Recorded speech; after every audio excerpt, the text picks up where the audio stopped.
Hey, how's it going? Hope everyone is doing well. Uh, Let me know if you are in the chat right now, if you can hear me and the volume is decent. Because if it's not, then obviously that we gotta fix all that. While you're waiting, leave a like, comment, subscribe, all that fun stuff, etc., etc., etc. You know the gist. This is the fun part. This is the part where we troubleshoot and it doesn't actually show up on the Q&A. So you get to hear the secrets of the things that won't appear on the Q&A episode that comes out. Let me know if the chat is big on the screen. It's not, between you and me. This is not going to be a particularly clean viewing stream. If you're looking for high quality streams, you're not going to find it here. But what you will find is the content, hopefully. So hopefully everything is good here. It sounds like everybody is hearing us good. That is great. Hearing us in particular is a bit of a pseudonym right now. This is going to be a weird Q&A episode. So first off, I am here. Hello. Hope you're doing well. Daisy is running late, though they are coming sooner or later. And unfortunately, this week, next week, the next couple of weeks, Muhammad is going to be really busy. So a lot of things are have just popped up out of nowhere. And so as a result, unfortunately, Muhammad is not going to be able to join us for the Q&A stream. However, if you have any questions that you want to ask him, what I recommend doing is, first off, if you're not a member of the Discord, join the Discord. That's probably the easiest way to do so. But I would recommend kind of compiling those questions if you've got them specifically for him, and I'll either jot them down or post them on the Discord. On Discord, social media, something like that. So that way, what I'm hopeful, maybe this can happen, maybe not, depends on how busy he is over the next couple of days. But I'm hoping I can tack on at the end a bunch of, like, a little segment in the Q&A episode of Muhammad just answering questions back to back. Either that'll be the case, or we'll compile this and then maybe do a pseudo Q&A episode thingy thing a month or two now when things clear up on his end. So let me read the chat. This is fun. Daisy had to stop for Pokepuffs. That's probably, knowing Daisy, that's probably where they are. They're probably going and getting Pokepuffs, just for vibes. When have we ever looked for high quality streams from Not a Scratch? Never. We don't do high quality here. What is this? Some sort of quality entertainment? Impossible. How do you like the channel here? The end goal is to hopefully do content here. Right now it is just kind of a YouTube version of the podcast. But maybe we'll do some other things. Maybe this is just the podcast but YouTube form. So, it's pretty cool. If you haven't subscribed, please do. I don't have any notifications or anything set up here. This is really just going to be you and me talking in the chat at this particular moment. So, yeah, hopefully things are going pretty well. Let me know what's up with you guys. What's new with you as we get things set up here in the pre-Q&A session here.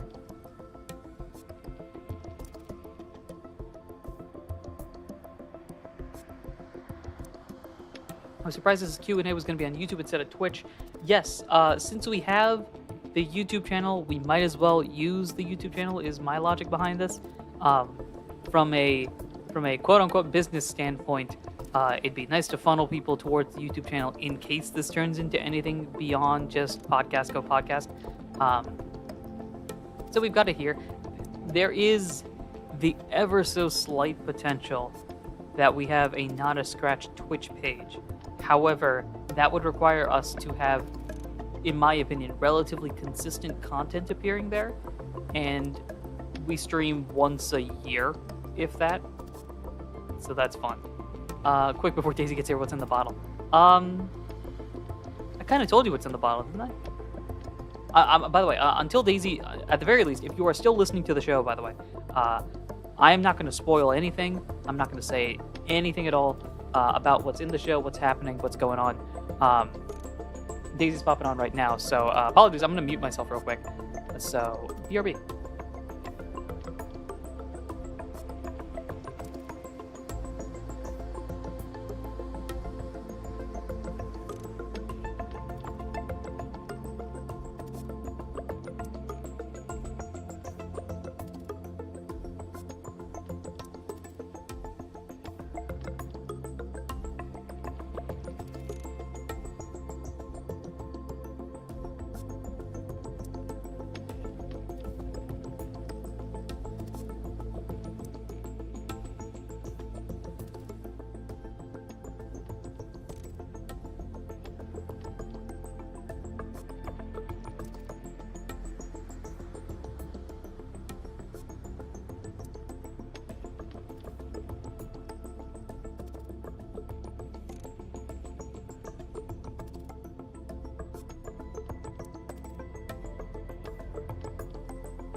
All right, everyone. Hello. We're getting something different set up this time, which is going to be fun. This is going to be cool for the people that are watching. Unfortunate for the people that are podcast, but we'll have the live stream up. So we're very cool here. As usual, things have gotten convoluted here. We're talking about of course we are. We're talking about the train bombings and stuff like that. I'm pretty sure. Okay, so if I'm correct, you guys cannot hear Daisy. Who is here, by the way? Daisy is speaking right now. I'm assuming you guys cannot hear them.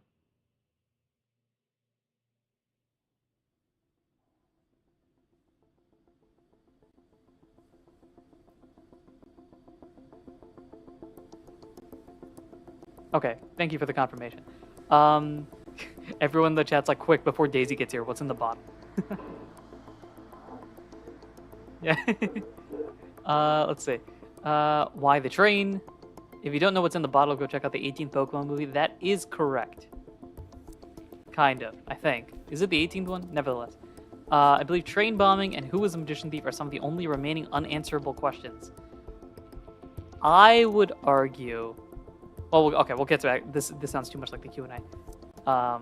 Things are happening, things are going there. Yada, yada, yada. Alright, here's what I'm going to do. So, Daisy, first, I'm going to start recording on Zencaster. As Daisy runs off into the abyss. Next, I'm going to stop this. And then I'm going to play this. And now I think you guys can hear Daisy. Hello? Okay, that's a good sign there. Yay, I exist. And then I'm going to do this. I'm going to do that. And then after this, I think you guys should hear different music. Which is a bit quiet, but yes, okay, that's great. Oh, Daisy is definitely going to be quiet. I have the desktop audio at minus 16 decibels, which is basically, what if Daisy was in the next house? I can talk really loud. I'm moving right now, though, so... No, we'll bump you up. We'll go here. And then now I think Daisy's about where I am. Don't break anybody's ears. I'm also far away from my mic right now. Yeah, also Daisy has left the house, so there's a decent chance you won't hear them anyway. Shaking.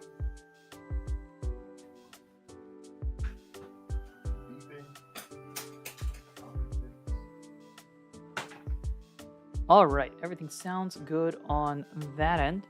Right, so, we're getting things set up visually on our end. You're not going to see the screen on the screen right now, long term, because we'll change it up a little bit. I'm going to do this, and I'm going to set things up here on my end. But while I do that, let's officially... Daisy, are you close to the mic? Hello. Great. All right, let's officially get this started from the podcast perspective. And you guys get to hear like the behind the scenes of what it looks like when we do this, which is basically us just chatting about life for too long. And visuals should be just about ready. Yeah, I think. awesome. No problem. Let's get rid of that. That moves the screen up. All right, let's get started in 3, 2. Hello, everyone. Welcome to Not a Scratch, the only podcast that believes that Scratch is an overpowered move. I am your host, your PM, your DM, your GM, Anaru himself, and with me here, abandoning a child. That child seems to be my cat, who is running around. I'm Daisy. Hello. Hello, everyone. So, for those of you that are listening on the podcast, I've told this to the people in the chat right now, but for those of you that are listening to the podcast, unfortunately, Mohammed is unable to join us today. His schedule just dramatically increased. And so as a result of that, things are going to be slightly different here. Number one, we have one less player's character. So if you have any questions that you want to direct directly to Mohammed, let us know. If you're live, throw it in the chat. If you're not live, but you want to throw them in the chat in some capacity anyway, throw them on Discord, and I'll rope Mohammed into figuring out if he's got some free availability. But more importantly, for everyone that is here, it is time for the Arc 7 Q&A. Daisy, you got any fun little like wow, it's so cool, we're here type of sounds Oh and my effects. goodness, we're here. Whoa, whoa, whoa, whoa. Way to go. All right. Here are the rules and regulations for those of you that have not joined a Q&A session before.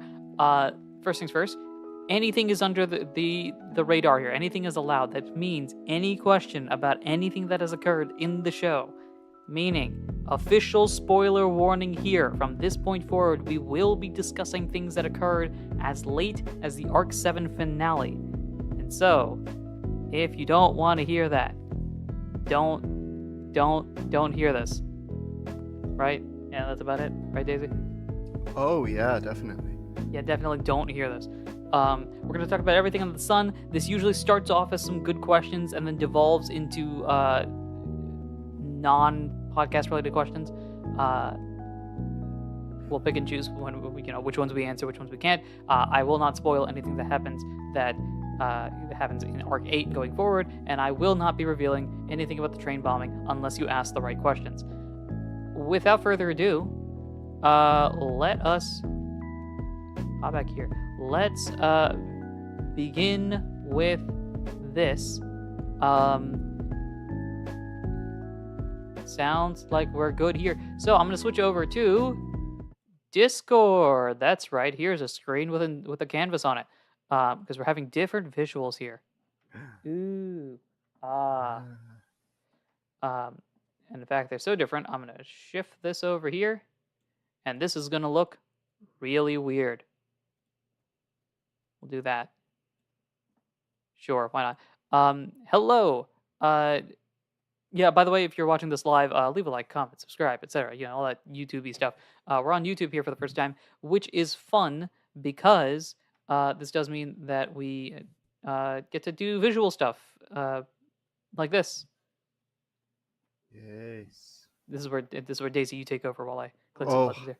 Hi. I've got things here. I think I'll actually start off our Q&A with a question for the audience, maybe. Go for it. What is an iconic scene from Arc 7 that you want to maybe see me try and paint? I don't know. Maybe I'll do something completely different, but maybe I'll try and draw something from this season.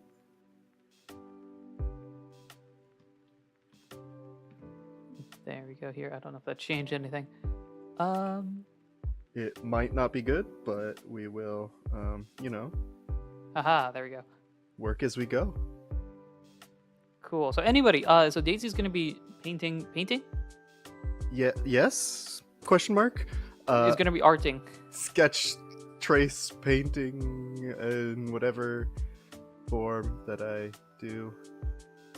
There's gonna be some art occurring on the sidebar here, and so let us know, what should Daisy be doing during this entire time. We've got a vote for Daisy. Are you seeing this as well? I don't know. Am. I see Awesome. a hyper beam. I see a Dr. Professor Berry of Le Berry. I did pull up a reference image of a Beware in case we wanted to do that one. I forget their name. Which bear are we talking here? The Beware. Oh, yes, yeah. I gotta pull up my sheets here. We've got so many characters at this point, we're losing track. You know what? Actually, I don't know. Eli's saying all the bears. All of the bears. Yeah, that would definitely. That's definitely something I could remember. Who all of them are. Did we have a Kamala on there or no? It was Let me- a Spinda. Pull up the sheet. That was my end. If you guys heard that. Let's see. Let's pull up all these bears. So we got Barry, the Ursaring. We have an Ursaring, a Beware named Wary, Wary. and then Spinda, Pangoro, and Beartic are the others. Right. And then technically there's a Cubfu right. that's also right, part right. owner. Okay. I think I could do this. Maybe. I'm finding some reference images here. there happens to be one of a Beartic, Ursaring, and Pangoro all in a row. So that would be helpful. Let's see. Who else was there? Spinda. I know that one. And that image. So while Daisy makes a work of art, I will be helping out with the question answering thing. And so this is a good place to get started here. We'll go through the chat. This is going to be real casual, nothing too fancy-smancy here. As we go through the questions here, I will pop into the chat items here. So let's see. It was Cubfu. At least that's what I wrote down. I think probably because I would have to then decide which Urshifu, and I didn't want to do that. So it is Cubfu. Meloetta is Rose's patron, legendary boss. Sure. The guy who brought you in here. However much bosses tell you not how to do things. Oh, the one on the door, yes, I believe is Regigigas. Oh yes. The other fella. So let's go through here. Now I gotta go back to as far back as when this arc started. Now Arc 7 started a while ago. It did. This It one, was. this started. Let me confirm this. Let me just make sure. Yeah, June 11th of 2024. Yup, let's go us. Hey, that's not bad. It's only a little over a year. True. Arc 6 though ended December of 2023, so we had 6 months, I think, of just nothing. Shh, don't tell them that. They might forget. I mean, it was totally fun. It's cool here because the way that this is drawn, either you're sideways or upside down, so this will make it even more entertaining. Yes, it is. I believe it is sideways, because that is just how my camera is set up right now. Yeah, it's all good. I'm gonna see if maybe I can spin this around a bit. Otherwise, it would be completely upside down. Haha, look at that. Did we do it? We did, kind of. This is gonna be weird. That Hey. would be an interesting angle, but okay. Here we go. Rose hand reveal. Oh my gosh. That was the real. That's the real content that we're looking for here. The joke is I'm actually directing somebody to draw things for me. Yeah. A good artist. Psh, no, I just claim for other people's effort. What exactly are you drawing, or are you gonna leave it a little bit of a surprise with the specific? We will have to see as it goes, if people can tell. What are we drawing? A bear. What bear? One of them. But right. that will determine the quality of the art if people can tell. Let's zoom all the way back here. I'm scrolling here. June of 2024. Okay, so last thing I've got is Evelyn talking about Zarude Sandstorm as an idea for a future episode. So that's fun. Oh, these are the cues that go back so far, waiting for our answers. Let's see here. Apparently, we froze. All right, so I'm gonna go down the list here. Thank you so much, by the way, for anyone that's left any comment or anything on the Discord or anywhere in between. So let's zoom through this. The first thing I've got is Evelyn. Shout out to Evelyn, saying in Arc 7, Episode 2, we made a mistake and froze an ice type. It'd be like that. Unless it was secretly not an ice type. Dun, dun, dun, dun, dun, dun, And it was the magician thief. I don't know. That'd be fun. We Do scroll I down remember here. what happened in Arc 7 Episode 2? Yeah, so that's gonna be That's going to be another thing. Yes, if you have any questions, feel free to start asking them in the chat right now. Once again, spoiler alert here for Arc 7 and everything in between. So we'll bounce back and forth between whatever we've got in the Discord and I've got pulled up and the stuff that's in the chat. So, Evelyn, way back in September of last year, almost an entire year since you asked this question, under what circumstances could a Pokemon or team be fired from a guild? And has that ever happened? Fantastic question. Train bombing? Well, that's not probably wrong. I mean, if one of you guys did the real plot twist is that the train bombing was caused by Rose. Excuse me. And we just never knew it, so. Who gave you that script? Don't you remember you wrote that in the first script? That was back when it was me, Muhammad, and Mansoor. You're like, so you're a big fan of baseball, you like drawing, I caused a train bombing, and that's going to be the first half of season 1. It says do not open until the end of the show. Whoops. I thought it said end of the season. So You have opened it every season. I've just opened the same envelope every single season, yeah.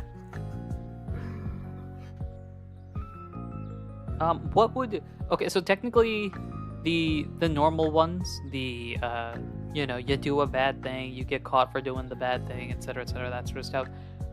Has it ever happened before?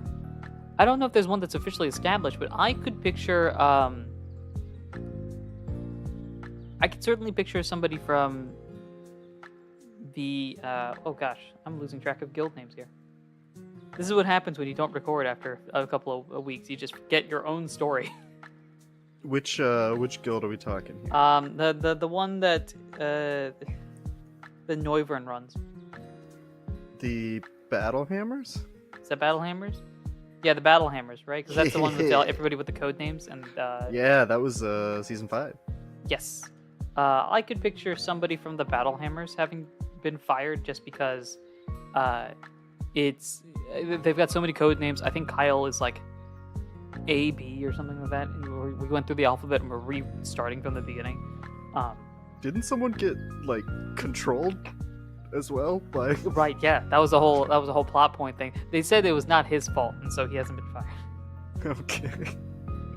Still, maybe. Thank you, Eli. Yes, Alpha Delta. So there's, technically speaking, under the Battle Hammers, there are 26, 27, 28, 29. Kyle's member number 30, and there are only 7 people.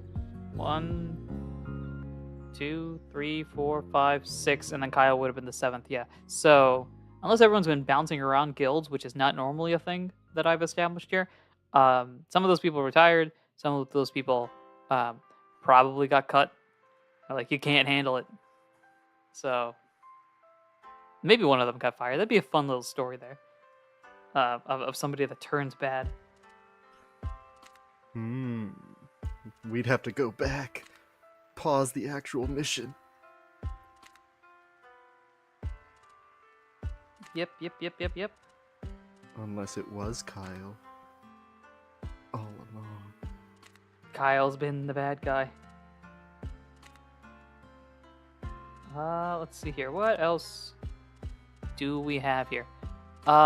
Who is drawing? That is our friend, I was gonna say Rose, even though that's not your real name. Daisy. No. Rose does baking. Rose does the baking thing. Daisy does the drawing thing. There's that is Daisy. Many different crafts that I give up on after a few months. Yeah, Daisy, say hi. You can. Hello. I'm wave in the here. camera. Oh, hello.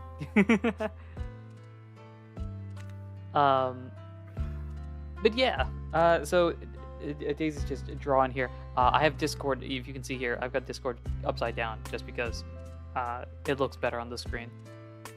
Well, maybe I'll adjust this down. Guys, the live stream is not designed to be looking good. It's designed to be existing. It's designed to be trying new things.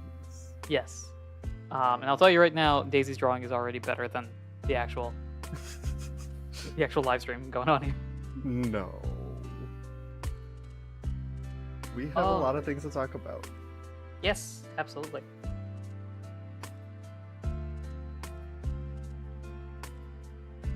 As I scroll through the words here.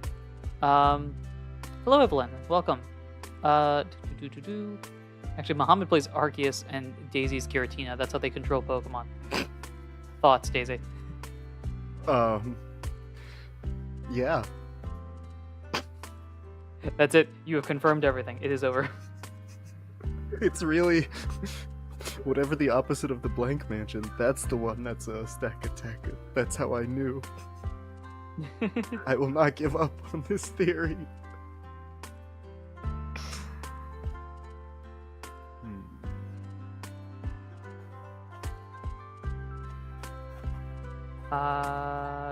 Next question from Evelyn.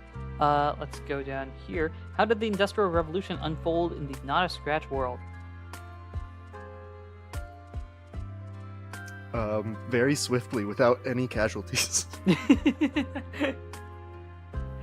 Great response there. Yes, it was swift, easy, to the point, 0 casualties. It was just all the good stuff. Much like the perfect success of capitalism in the non-scratch universe. Absolutely, yes. The Not a Scratch universe is my ideal fantasy of capitalism, but it works. That's how you know it's a fantasy. The Industrial Revolution was quickly replaced with something more sustainable. In honesty, we've established this to be some sort of weird amalgamation of like 1910s tech and 2000s tech. So like cars don't exist, but I'm pretty sure Ralph has like a PS2. So it's something somewhere in that ballpark of fandom and understanding. So in some aspects, the Industrial Revolution is a thing of the past, and in others, it's non-existent in the first place. And then Eli points out, and yet the economy of the Outcast region is still very out of whack. That is absolutely true. A single apple costs as much as a hotel night. Look, apples, they don't grow on trees. They grow in the ground, actually, because you pick them up on the dungeon floors and all that. Exactly. It's not easy to just find an apple out here. Apples are a rarity here, is what I'm feeling here. Alright, what else we got here?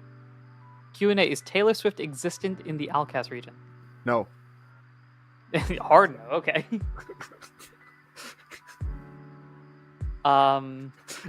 It's,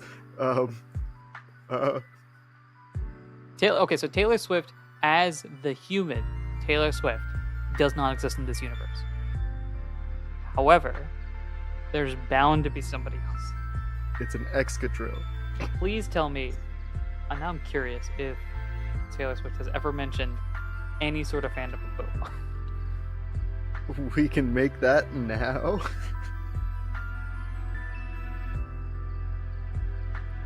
As far as we know, Taylor Swift is the biggest Pokemon fan out there. Oh, boo, this is some AI stuff. I don't want to see this. No, I don't know, AI, there that's is- something that doesn't exist in the Outcast region. AI doesn't exist in this region. We've got logical electronic components, like Porygon. Yes, and strange discs that corrupt Porygon.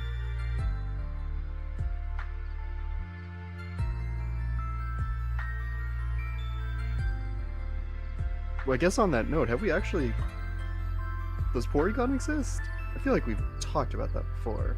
Yes, Porygon does exist. There's a Porygon that's shown up in Kyle's solo episode most recently. Okay, cool. So there is Porygon existing. All of them exist. We're gonna really not think about fossils and Porygon and Pokemon and Genesect and Pokemon that are man-made like that. We're just gonna pretend, yeah, they're here. Because I think I remember Porygon was like on a list of possible Pokemon I wanted to play when we were thinking back at it, but I was like, I don't know. Back then, I don't think Porygon had existed. It's a relatively new character.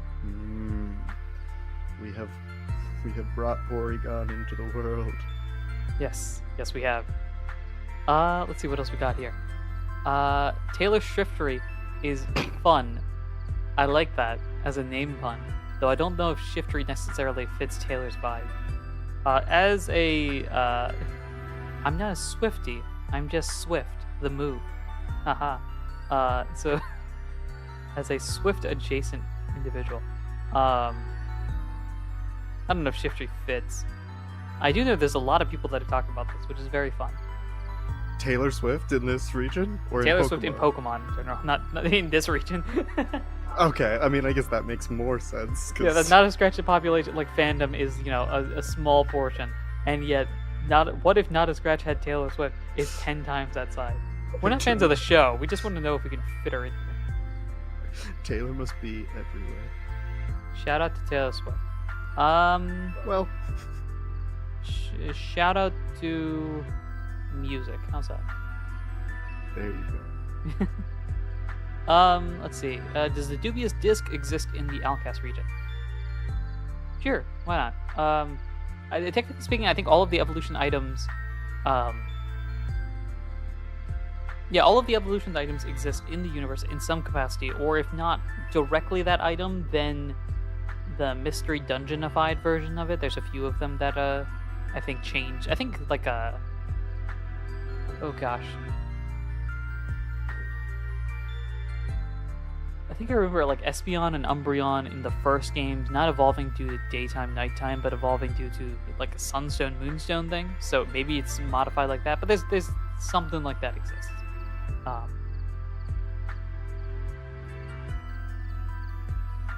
Let's see what else we've got here. I've always imagined Hikaru as the kind of Pokemon who'd fight to keep ownership of her masters like Swift did in IRL, but she's a composite character, not based on anyone in particular. Shout out to PTT. It's weird to have a show of a show that you do, a fandom show thing. Show within a show. A show within a show. But it's very cool. That reminds me, I still need to catch up on it. I am very behind, so apologies for that. No spoilers for that. Don't do the Arc 3 Q&A. Well, you're on Arc 3, right? Don't do the Arc 3 Q&A in the Arc 7 Q&A here. I can't have the spoilers, okay? We flip it, actually, and now we're questioning you. That would be a fun twist for this if we just flipped it around and be like, all right, guys, answer the questions or else. PTT is a mystery dungeon, a path through time. It's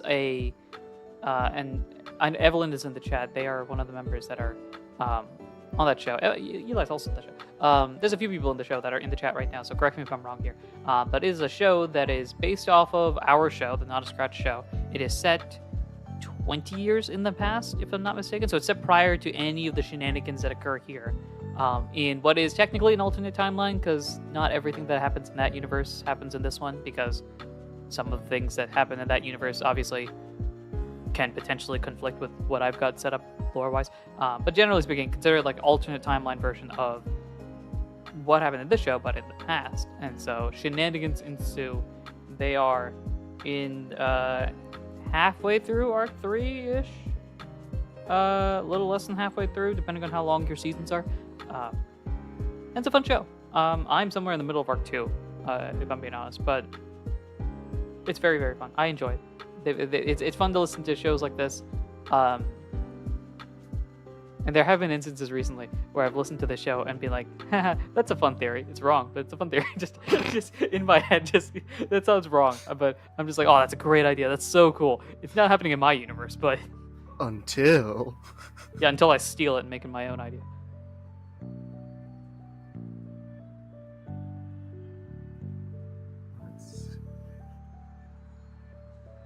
Let's see what else we got here. Where is the Outcast region on the Not a Scratch planet? This is from Evelyn again. And how do seasons work? For example, is Outcast in the northern or southern hemisphere? I responded back to this. No joke. I've been trying to figure this out for freaking years, and I made the dang place. Maybe I'll have an answer by the Q&A. You mean it's not just its own world? Well, we've reached the Q&A. There's I don't have an answer. Other regions, other places. For convenience sake, I imagine it's set in something similar to...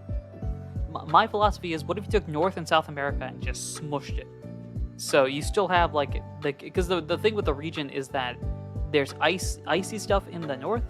If you look at the big right-hand side continent-wise, there's some ice stuff in the north and some ice stuff in the south, which doesn't make sense if you're talking just North America or just South America. So my philosophy is, what if you took all the Americas and just smushed them? However, that doesn't necessarily answer your question.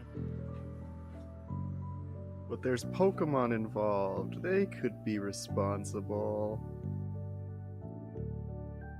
You know what? I'm thinking about this now. What if you took North America and turned it 90 degrees? Because that's kind of it, right? The left side of the map is Canada, and the right side of the map is Mexico, I guess, technically speaking. Because then you have all the Ice World stuff. You get the nature component, which is like Maine, Montana, that sort of stretch there. And then as things go further down, they get warmer and warmer. We reach Flama, we reach Fluvius. And then water. That might be it, honestly. You heard it here first, folks. Canada canonically exists. So, the answer, is it North or Southern Hemisphere? I guess it's Northern, but more importantly, we've learned that every single map in this universe has been turned sideways this entire time. Much like the stream. Exactly like the stream, yep. We're almost done with Arc 3 for PTT, that's wild. We totally changed Gale Beach and New Ventus. Yep, that's fun. There's some plot things or concepts that exist as well, if that are probably very different there. Will Daisy's drawing be posted to the Russia Gallery or anywhere on the Discord? Probably. Probably. I'll force Daisy to do so. Depends on if it's good. Do it or else, Daisy. Mwahahaha. Okay. The raw power of being a GM. If you say so. Just dropped a follow. Thank you so much. Reveal the train bombing. We're not doing that. We gotta build up to it. And yes, I've been building up to it for 5 years. But it's about the principle of the thing, man. Yes, the train was a school. I promise you that the actual result, when it occurs, will not be as cool as I built it up to be. I promise it will not be cool, but it will be funny. No, I was wrong. You were about halfway through Arc 3. Okay, cool. That's still wild to think that your show's been going on for such a long time, multiple seasons and everything like that. I think multiple times this season, Daisy, I've mentioned this as Arc 6 and not Arc 7. It's one of them. It's a season there. As long as we've got the name of the podcast right, I think it's okay. Mm-hmm.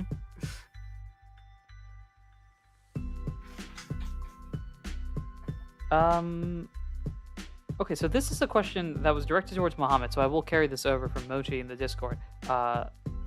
I'll ask you, Daisy, because I'm interested in your thoughts about this, seeing as you, frankly speaking, don't have any relationship to this concept whatsoever.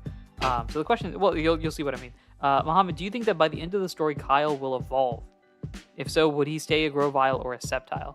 Now, Audino does not evolve, unless Legends EA does something wild here. But we're making the bold assumption here that Audino is not going to get a new evolution in Legends EA. And so I mean, at least in the show, in terms of things like that, I think Rose has far surpassed Kyle. Rose has done some stuff, yes. What are your thoughts on A, do you think I will allow evolution? And B, what do you think Kyle would do, stage-wise? Would he just go all the way, or would he stop at a Grovyle, or would he choose not to evolve? I think as a friend of Kyle, you know. I think it'll be something that happens post-game. Where we don't actually... Okay, my cat is messing with some things. Hopefully that is not audible.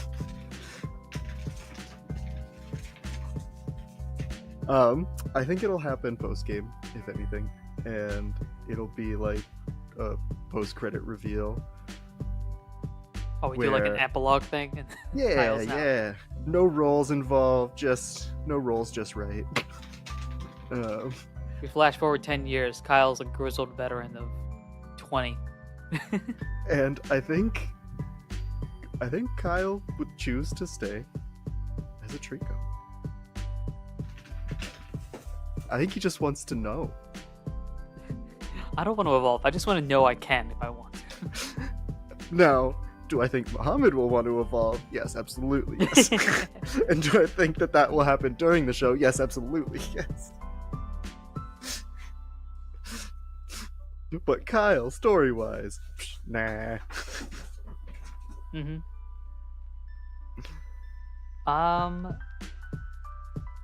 That's a very good question. We'll throw that over to Muhammad. Maybe he's answering now. Who knows? Maybe he'll answer later. Because at least I know, in terms of breaking the game mechanics, Muhammad definitely will want to do that as much as possible. That's fun. Speaking of Muhammad, here he is. That's the Glemio that you hear in the background. Yep. Just screaming. That's fun. Next question from Odd Gamer in the Discord. How much has other podcast shows like PTT inspired things in the show and the system? Interesting question. Mechanics-wise, they have probably inspired more than plot-wise. When it comes to the rules of the game, we're constantly changing those things as time goes on.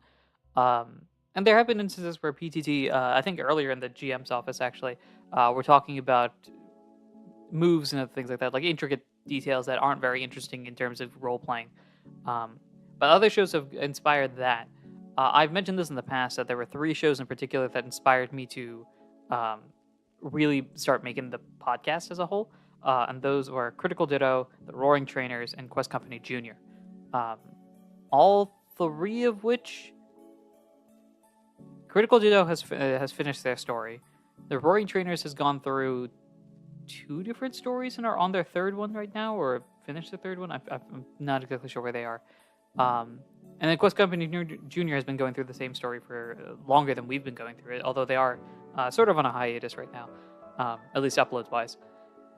Those 3 shows really, I was listening to them and got inspired by that, and that's how I found all the other shows that have existed. You know, there's the Two's Company. Have you heard of that show, Daisy? Two's Company? Maybe. I Maybe. feel like they've gone on hiatus for a while, and any Pokemon-related content is no longer present. But great show, in my opinion. Oh yeah, 12 out of 10. Very, very fun show. But a bunch of other shows like that. Pokemon Rollout. What other shows we got here? I'm trying to see what I've listened to recently. That are role-playing in particular. There's other podcast shows that I listen to that are outside of the what am I saying? That are outside of the Pokemon podcast world that I've listened to for this. Like, you know, your like Dropouts. What? You listen to non-Pokemon related podcasts? There's a whole bunch of sports stuff here. Let's give a shout out to all those shows for inspiring the baseball league that is just operating in the background very, very slowly. What else we got here? I'm trying to see what else there is. Reckless Roller, shout out to them. They started around the same time we did. Did they? Something like that. Yeah, they started like a couple months before we started uploading. Grand scheme of things. Yeah. They were fun. What else we got here? I'm trying to see anything that's Pokemon podcast related. I've got a lot of podcasts listed down here. Recently, it's just been all sports stuff. I think I'm trying not to steal ideas, and so as a result of that, I'm just going through. Like maybe I'll take the plot line of the most recent WWE event or something like that, and be like, let's just throw this into this universe. All betrayals, all the time. We have jumped around putting in some WWE. So. Oh, we have referenced it way too much in this past season. And so I do need to. I haven't done it yet, but I do need to reach out to my wrestlers for that show because that is starting relatively soon. Yes, we have says- gotten a lot of interest from John Cena. That's why he's retiring this year. He's joining our show. He's gonna become the villain of our story. Let's see what else we got here. We got a shout out to Hello Daisy's cat. Oh, hello. He's What running else? around. You mentioned that Now Scratch is not, in fact, the first PMD actual play podcast. Which was the first? That is a good question. I know it's not the first because when searching Pokemon Mystery Dungeon podcasts, you can find things that existed and uploaded prior to when we started. So we started the podcast in June of 2020, and the system was being built mainly fall 2019, early part of winter 2020. But I remember a little bit after our show started, just randomly searching the internet for Mystery Dungeon podcast and finding stuff there. So I know that it exists. I don't know any names in particular, though, unfortunately. I will say this. I am making the assumption here that we are potentially the longest running Pokemon Mystery Dungeon podcast, mainly because no one is foolish enough to do a show for 5.5 years on the same story. They'll stop at some point, and then we're like, nah, bro. We're still in what? Where are we in the month's time period? Like mid-September in the show? The entire show has taken 4 months. Oh. If we were to do, I've actually been thinking about this, of doing like a Dragon Ball Z Kai version of the show, just on a separate podcast feed, which would be fun. Because first off, we'd just be cutting off half the show because we just ramble for 45 minutes. But it would be really fun to like clearly keep track of the days and just how quick stuff actually happens in this universe. Mainly because I refuse to be like, all right, you sit here for a week, and then next week, da da da da da.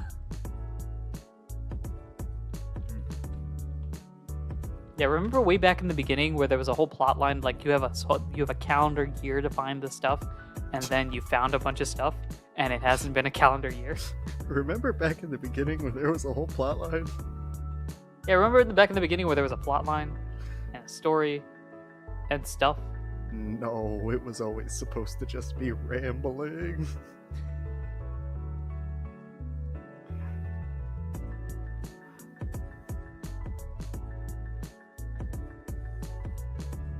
And I mean, a lot of people as well. Sorry, I'm going back onto this. A lot of people have gone much bigger and better.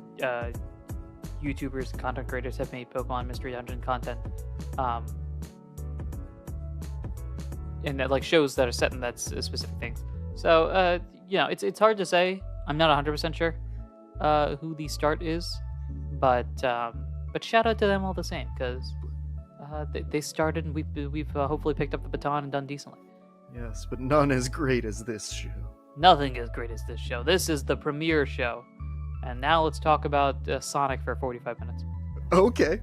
You're going to have to carry that conversation because I don't know much about Sonic beyond like the TV show and Zoom, you know? I mean, he does like chili dogs. He does like chili dogs, yes. Although I am currently out of my hyperfixation on Sonic. I played some of the not great Sonic games that came out within the last 5 years. What is it notoriously? What is it? Is Sonic 06, right? That's one of the really good ones or the really bad ones? Oh, yeah. It's one of them. It's one of those. It's a game, all right. Some do say that it is a game, but that is still debated to this day. Because you usually have to be able to function to be. All right, let's go through the chat here a little bit. Roaring Traders is nearing the end of Arc 2 of their 3rd campaign. Golly, they are much better at ending their stories than we are. Rollout is great. Shout out to Rollout. Have you played Sea of Thieves? I have not. Daisy? Do I look like I play games that are different than any of the games that I only play? What is a Sea of Thieves? Sea of Thieves is... No, I have not played Sea of Thieves. I've heard good things about it. I think this would be a game that I would play if I had time to play games beyond the games that I already play. I'm still behind on Pokemon, guys. I haven't played Black and White, and those came out many moons ago. If you put a One Piece skin on Sea of Thieves, then maybe it's... Remember when there were players in a show? Bold. I doubt it.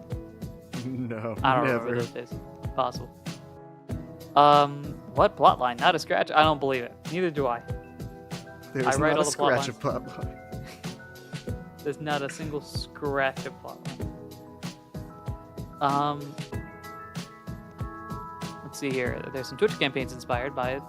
By the PMD stuff or by Sea of Thieves. Either way, shout out to them. Hopefully they have Pokemon better Mystery stories. Dungeon Sea of Thieves. Honestly, Now Honestly? that, we have already seen some inspiration in this show. we've kind of done that, right? We got the pirates and stuff like that. Some PMD inspired campaigns. That's very I've seen a few of them on Twitch, on YouTube. I have not watched any of them because I'm worried I will steal their ideas because they will likely be better than mine.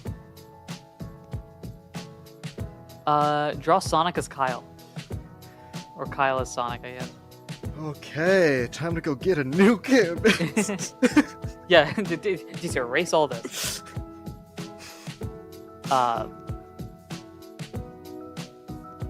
Yes. All right. So let's go through the next questions on our list here.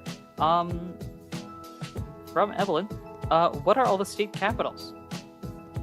I think I sort of have this. I don't know. I Like might actually be able to answer this question for one. in the Outcast region, right? Yes, in the Alcatraz. Not just quizzing us on What's the US capital of US state Nebraska? capitals. 1, 2, 3, 4, 5, 6, 7, 8. 9, 10. No? Okay. I got the numbers wrong. Sorry, I'm looking for the information here. Death Chaos 42 is officially caught up. Very, very nice. Shout out to you for binging the show. I know you were a few episodes behind, so just charge right through it. Ideas can't be copyrighted. But what is expression as opposed to ideas? Nobody knows. That's true. However, this is a new fact that you may not know about me. I don't show it very often, but I have a very big ego. And so the idea of having an idea that isn't mine but in my story is something that I refuse to do. I know, right? We haven't been doing Pokemon this entire time. I will only steal so many ideas, okay? Characters, concepts, major storyline, items, fine and dandy. But how dare I say you should turn left instead of right? No, no, no. I've tried to turn right. Trust me. It's not possible. I have to turn left. This is the wrong. Let's pull up the maps here. I do have an answer for you about the state capitals because I have sort of kind of made them, just not officially saying out loud they are the state capitals. However, just like everything else in the story, I have forgotten my answer. So the state capitals might be changing right now. Who knows?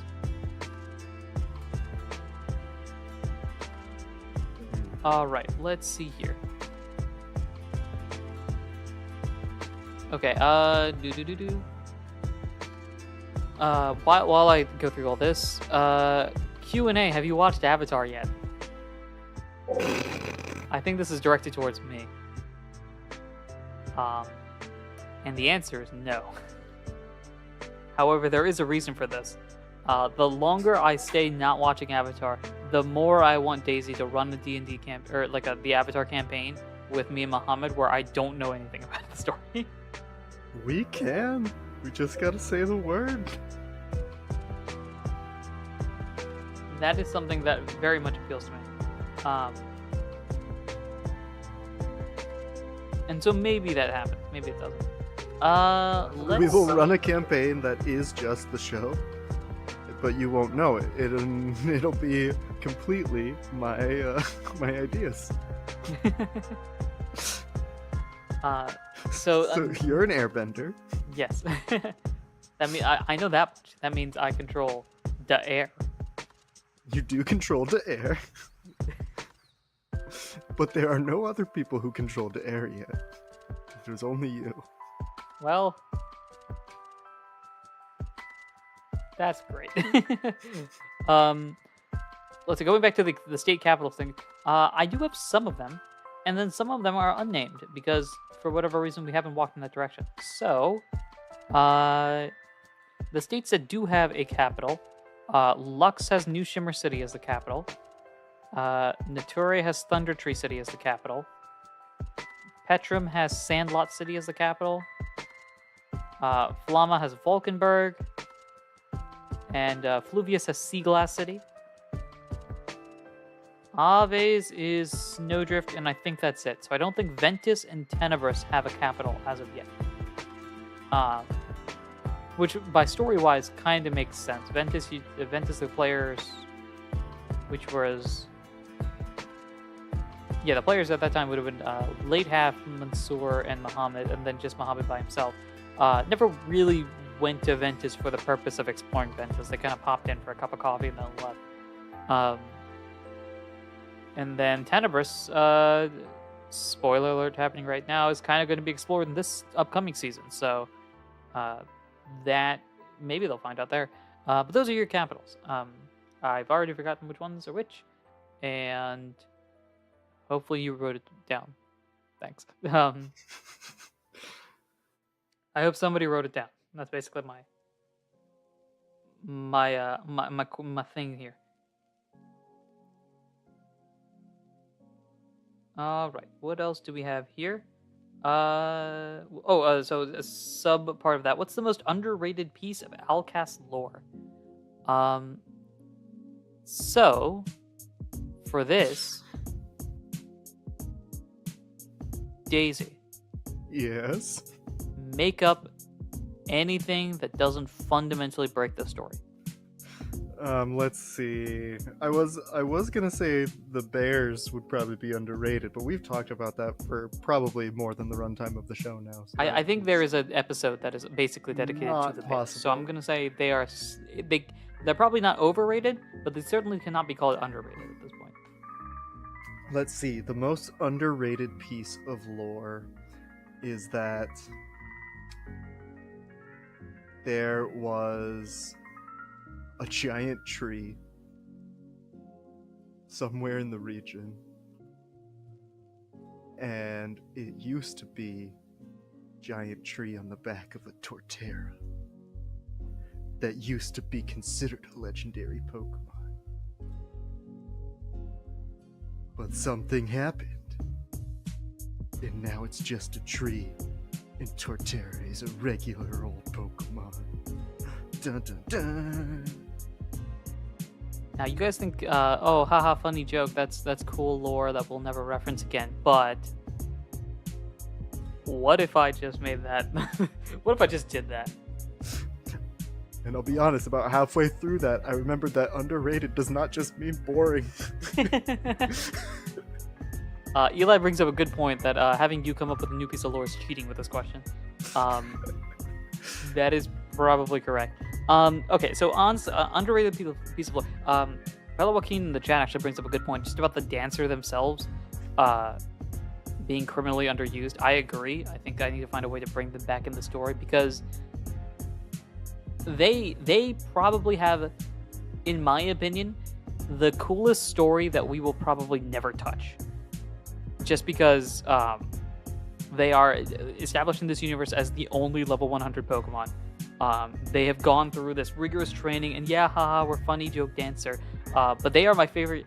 They are designed to be my favorite type of character, which is the joke character that when you get on their bad side, flips into real seriousness. I love those characters in shows and everything like that. Those are my favorite type of characters to watch, just because I like the idea of like, haha, you just wait for it, wait for it. You got them angry. Oh, look at that now. That's the cool part, you know. I enjoy characters like that. So that's a fun little piece there that I think the dancer. Again, that's not lore necessarily. That's more undiscovered and unexplored areas that could be interesting. So I'm trying to think, what is the thing that I have stated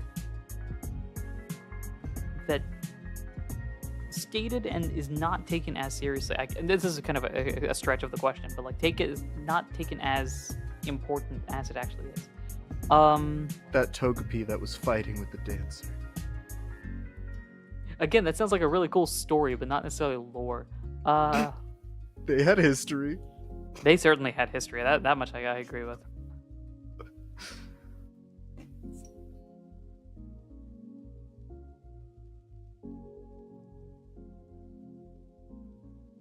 You know what it is? Actually, I think this might be it. I think it's Keldio's story. I think Keldio's story itself is extremely underrated in terms of what the story of the show is, because if you put things in the right order, you could argue that Keldeo becoming a legendary creates everything that happens in this story. The only difference is that it happened in the middle of our show as opposed to at the very start of our show. If you put things in the right order and design things in a certain way, if you put it in chronological order, I think, from not necessarily in show order, but the things that occur in the show order, it starts off with there's this kid that is destined to be a legendary and gets these two mystical things to help them out, two mystical beings that help them out. And in the process of all of that, it stops the threat in the past to a certain extent. It stops a threat in the past to a certain extent, which then leads into that threat eventually coming back, because it's going to come back. That's how this lore is set up. And it comes back in the time period with those two beings were learning about this whole thing, setting everything into motion. And there's a lot of things that I have indirectly put in the story based on the events of that Keldeo thing. And the biggest thing of that is something that Muhammad hasn't touched. And I think he's trying to avoid it on purpose just because it opens up a bunch of can of worms in terms of story progression-wise, which is this idea that he remembers Ralph in a different light than everybody else does. But it's very easy to make others remember, if that makes any sense. I'm trying not to like explicitly say something that could spoil or reveal some details here. But like, he knows old Ralph. The Elder, the Wishcash, knows old Ralph. And there's like a real like line here of, can you get others to remember Ralph? That I feel like unlocks a whole bunch of stuff. So long story short, the Keldeo stuff, just because it is important and yet is so much more important in ways that we will probably not explore, just because Keldeo's story is more or less done. So that is my answer there. Chat's like, break the story from Gwen. Is there any bear that I'm missing, or are there only 5? I forget. There are 5 in Cubfu. Okay, I've got them all then. Cool. So it's 6 total, yeah. Here we go. Let me pop back in chat a bit, because I did.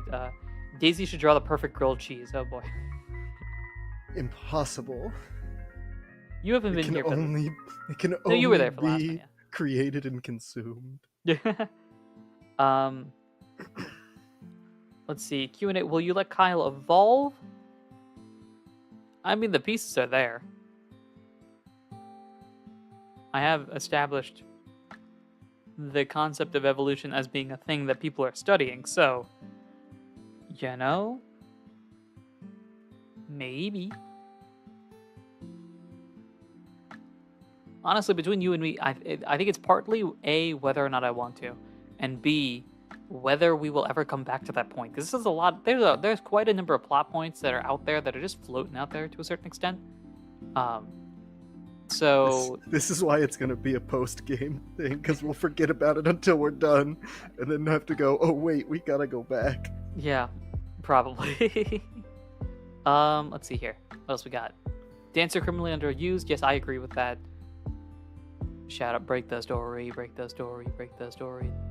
Kecleon, fun fact, in this universe has not been fully established to be the demon that they are in the in the Mystery Dungeon games. So, you know, maybe Kecleon's just a guy. that'd be wrong. But, you know, maybe he's just a guy. They're just there. The V wheel approves of the stream. Oh, hold up, I gotta do it right. The V wheel approves the stream. There we go. Shout out to the V wheel. Underrated character. We want underrated characters. The V wheel. Underrated lore, the V wheel. Yeah, basically.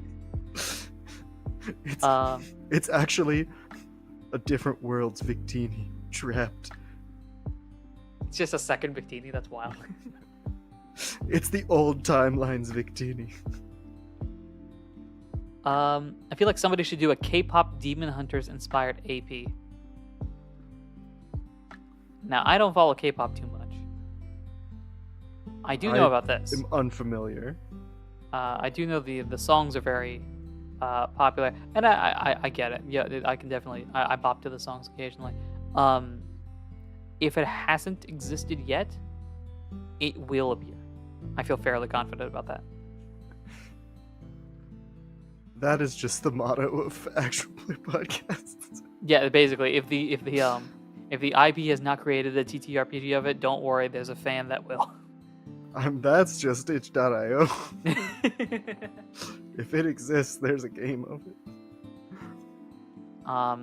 Sindorian almost remembered Ralph immediately. Yes, that's a good point. That's a detail I purposely put in there as a decision Kyle could have made of like really digging into that, but for the sake of the story, chose not to.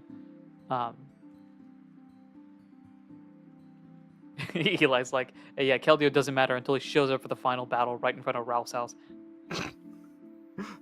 I'm back. Keldeo is Ralph. We have Keldeo's Ralph. There's a theory in the chat that Ralph is the V-Wheel. Oh no. Tragedy.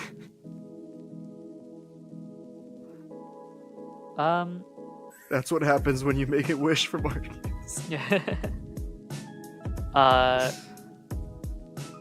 Let's see here.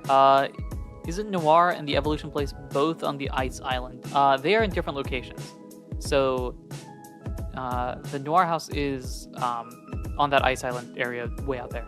The Evolution thing, if I'm not mistaken, is somewhere a bit closer. So there, if you're looking at the map, there's an actual island that exists that our characters visited way back in like Arc 3, it would have been.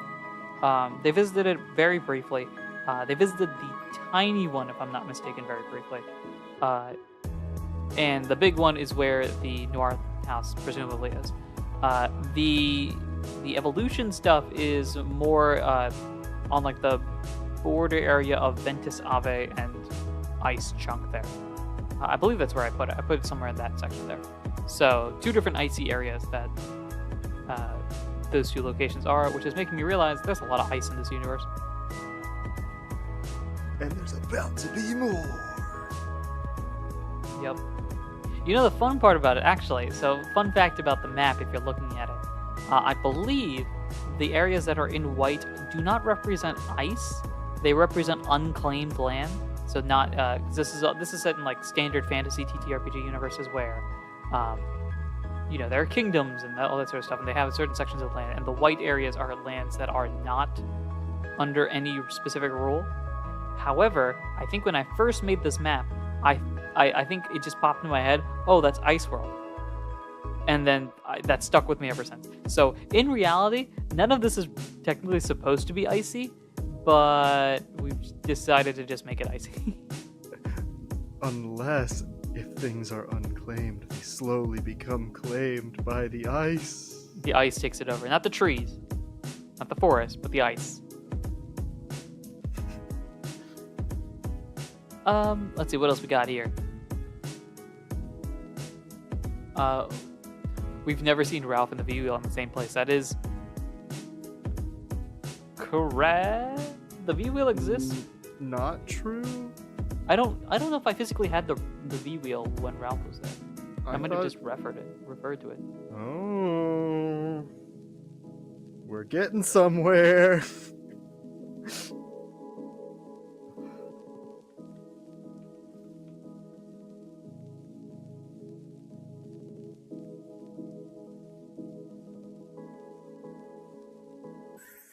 Now we got micronation time. Yeah, there's gonna be a whole bunch of mini locations there.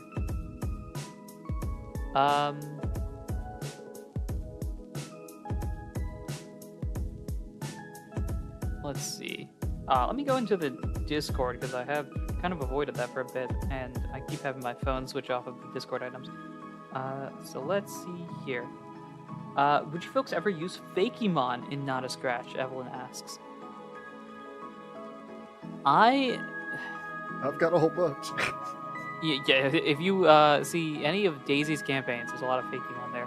I remember, what was it? It was like oh gosh, it was like a fighting type Wigglytuff, right? Like a Divergent Path or something like that. Yeah, fairy and fighting. Yes. In Not a Scratch, I'm leaning no, only because there are so many Pokemon we haven't used yet that I'd like to go through them before we start adding Fakemon. And between you and me, we have kind of broken the rules a little bit. It's not as though we are following proper Pokemon lore. Exhibit A, Kyle has Hyper Beam, which he cannot learn as a Trico. So we've definitely broken the rules there. Exhibit B, all of the berries that we're making up here. Psh, no. We're just secretly developing new ones for the game.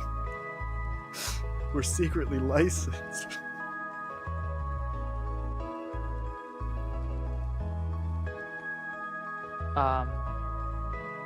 Actually, you know what? Death Chaos 42 brings up a good point of Mega Crystal Steelix being a thing. That is a good point. Ooh. So I guess the answer is technically yes, but I try not to unless it's really, really funny. So no, but also yes. Well, no. Okay, guys. In reality, Mega Crystal Steelix, between you and me, guys, my uncle works at Nintendo. That's in Legends of the EA. That's why I said it. So I guess a better answer is no, unless the situation needs it. So I guess that's kind of the vibe there. Sword and Buckler asks a fantastic question here. We are shifting way away from Pokemon related content here. What is your opinion of bacon and eggs, individually or separate? It depends on how many I have eaten recently. And I'm vegetarian, so there's your opinion there. I will go through times where I will eat a lot of bacon and eggs, and then it will be the worst thing in the world. And I never want to see eggs again. So shout out Sword and Buckler.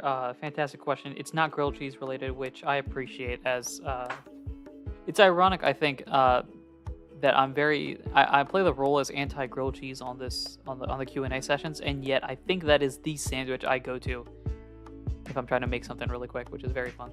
I mean, it's a classic. Absolutely. With that said, I despise it. Boo, etc. Don't let him live that down, folks. You heard it here first. Rule 43: if it exists, there's a TTRPG of it. Daisy, you got a quote now. Oh boy. Right.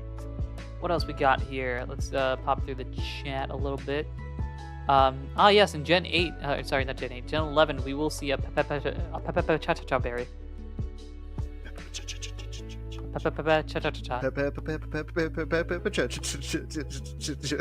See, here I am thinking that if I gave Muhammad the berries, then, oh no, he'd break the system. And instead I gave it to Daisy, who broke the word. And technically I broke the system, but I'm never gonna use them. Because by the time I'll need them, I will have forgotten that they're there. What else we got here? Q&A, do you enjoy AJR music? I do not know who AJR is. So, question mark, I guess? I also do not know who that is. I don't listen to a lot of music. Most of the music I listen to ends up being video game music, because a lot of the music I listen to is music I can listen to while working on something, and if it has lyrics, then I start listening to that and start, writing it down as opposed to the actual answer. Most of my music taste is just repetitive video game music as well, or recently just anime openings. Yeah. So a lot of that, or we're gonna bring it back here, guys. Wrestling themes are so good. I mean, yeah. Most of them don't have lyrics, and most of the good ones are really good. So, shocker, good wrestling themes are good. Whoa. What else we got here? Is there a way to access an interactable version of the world map? As of this point, no. The closest you can get in any of the descriptions of the episodes, you should see a Google Drive that links to images of them. I would like to find a way to do that. The problem is the map itself is like a file document type, and so it only works if you're on the specific site and upload that specific file to see that specific version of the map. So if I were to download it now and give it to you, that'd be great, but then the moment I make a change to it, you won't see it. So it's kind of hard to figure out. The best solution we have is just the images, and then every now and then we'll update them. But it would be nice to have a cleaner version of that. I mean, in a way, looking at images is a way to interact with. I guess, but like, you can't zoom in so well. You could interact with your eyes. For a fanfic, I came up with a printer rotom form. That sounds wicked. Just starts making money. My only question is, what type would it be? Dark type. That's the first thing I thought of. Although I don't know if printer necessarily refers to dark type, but that's hey, it's whatever. The other reason you had the crystal steelix is because of the crystal onyx in the anime. Yes, that's another thing.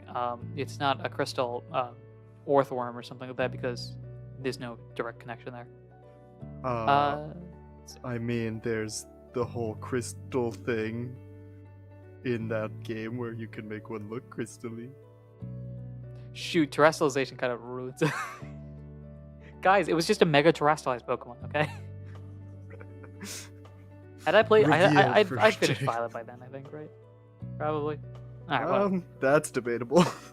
I don't know where I was in Violet at that point, and whether or not I incorporated it or not. Let's see. If Megas exist, which they do in this universe, do Z moves, G maxes, or Terras exist? Z moves, yes. Although I'm trying to find a way to properly put it in the system that isn't just also smash rock and something happens. You gotta execute a whole dance routine. That might be it. It might just honestly be you have to dance for a turn.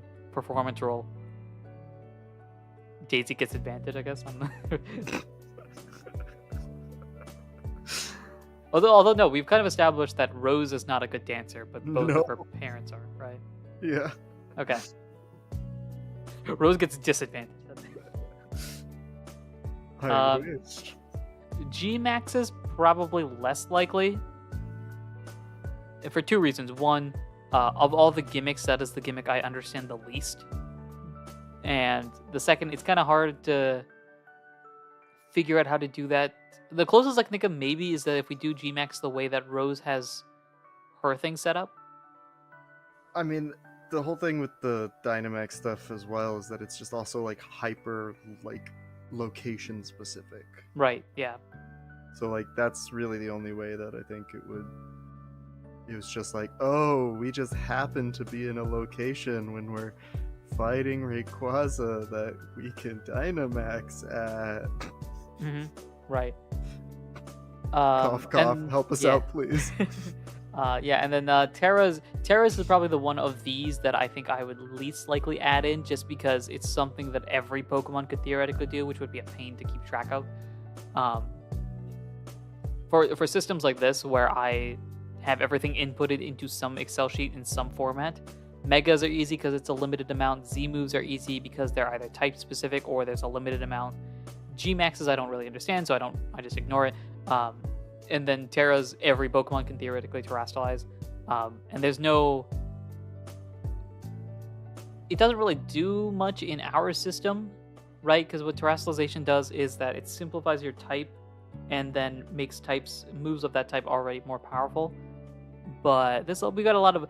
There's a decent chance maybe I do something where the Terra thing turns into like a scarf or a band, like the power band does. So that could be an interesting way of of doing it, where it's like, oh, if you're holding onto this band as your held item, now you're a water type instead of whatever type you were previously. That could be an interesting way of doing it. It would make Mega Crystal Steelix not be so special anymore. Maybe he's been holding. Maybe he had a bunch of the same band, and that's what it. So it wasn't actually Mega, it was just Super Terra. Actually, to be fair, Mega Crystal Steelix, if I remember correctly, is a crystal type, right? Didn't I make a new type for it? Which goes back to the Fakemon thing. I guess I have done a lot more Fakemon stuff than I have in the past. And then there's that whole Terra thing with the type, I think, where it's its own thing. Oh, so is it just Stellar type? Yeah, maybe. Did I come up with Stellar type before Stellar type? Is that what it is? Maybe. Although, yeah, my guy has weaknesses. I think Stellar types don't have weaknesses, or it can only be the... I forget how exactly Stellar type works. That's the thing that I don't know how it works. So maybe it's been here the whole time. Shout out Dropout. Let's see here. Are Pokemon vegan or vegetarian in what universe? We ask. In the actual games, they are potentially neither vegan nor vegetarian. Because there's newer instances of a Pokemon A eating Pokemon B. For the sake of our universe, just because it's easier for me to think about, every Pokemon is at least vegetarian in that no meat. And then vegan, in the chat there it's mentioned pretty well. There's a bunch of subsects of vegetarian. So there's vegetarian, but I eat fish, vegetarian, but I eat eggs, vegetarian, but I eat, I don't know, chicken. You can, depending on religion and health and all that sort of stuff, you can kind of change it around there. But effectively, vegetarian is no meat, vegan is no animal thing. Yeah. So, in order... There would have to be the basis of other animal products in the Not a Scratch universe. I think everything is almond milk. Everything is just almond milk. So the vegetarianism is basically just default vegan. Yeah, because the more you think about it, the less I want to think about it. So, yeah, I say vegetarian only because that's what I am. It's easier for me to say because I just be like, ooh, that's me. But probably it makes more sense for it all to be vegan. No one's doing Sunflora nut butter. Yeah, we're not. Sunflora. Sunflora is the owner of the store. That's about the closest we get to Sunflora nut butter. Let's see here. What else we got here? I think there's a site for sharing fantasy maps. Ooh, forward that to me. That might make things a little bit easier. That'd be interesting. Now I want to see a Mega Terrestrialized Gigantamax Pokemon use with Z-Move. That's called... you know what it is? If you play Legends Arceus, you know that hole that you fall into at the very start of the game? That's what caused it. Arceus was just like playtesting and then went a bit too far. Let's see. There's presumably no power spots in the Outcast region. I'm gonna just say yes. That's gonna be what I roll with here. I thought you mentioned Moo Moo Milk at some point. I hope I didn't, because that has to make me think about Moo Moo Milk. It's not Moo Moo Milk. It's I think that's just a brand. Milk. I think that's just a brand name. We'll go. They just call it Moo Moo Milk. Moo Moo Milk is made out of apples, actually. Sure, why not? No, not Applin. No, not Applin, just apples. What about Chansey eggs? Chansey eggs willingly given to restore health. See, what happens is Chansey's eggs, they are eggs, but Chansey eggs are really, really strong. And so what Chansey does is just takes the egg out and bonks you on the head. And then you're so focused on that pain that it heals the rest of you.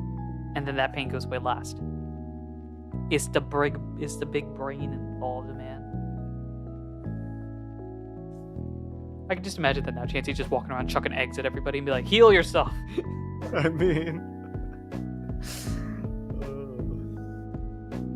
So no Eternatus. Eternatus is... Okay, so this is the problem with... Stop using logic, man.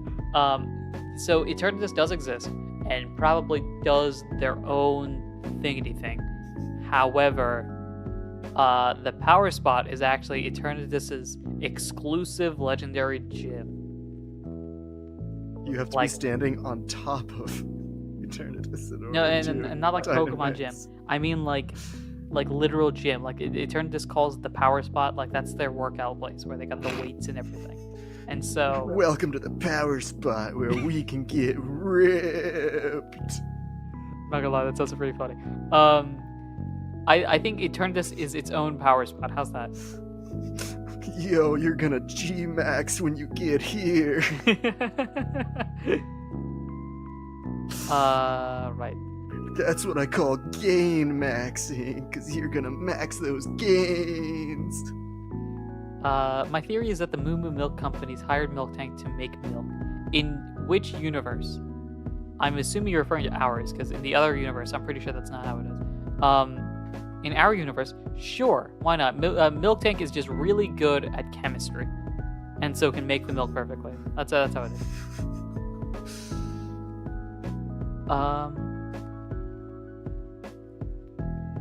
Chansey's egg bomb move isn't the move that does damage. It's just how they use soft boil. Like, take the egg, chug it, heal.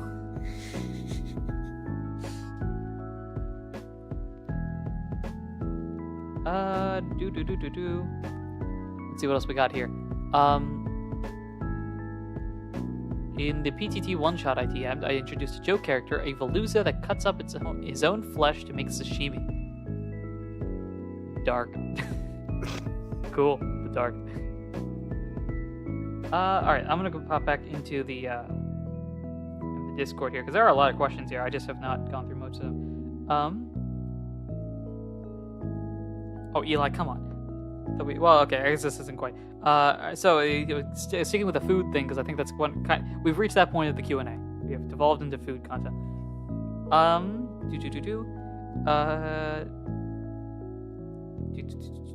For a question from the episode, what is the step-by-step process for a Cetitan making butter?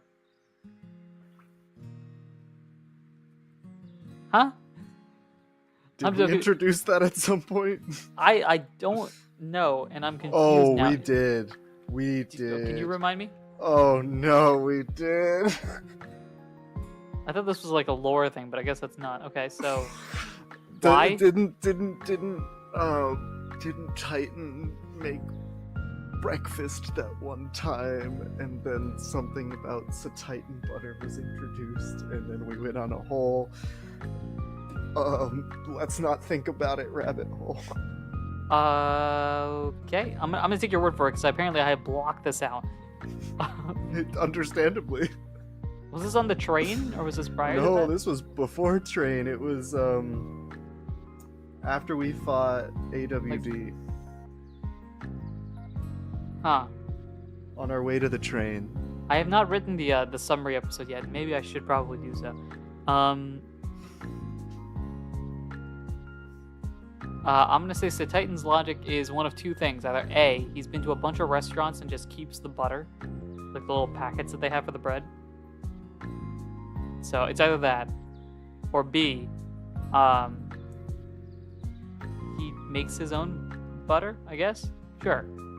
He's a clarified butter guy. I know how that works.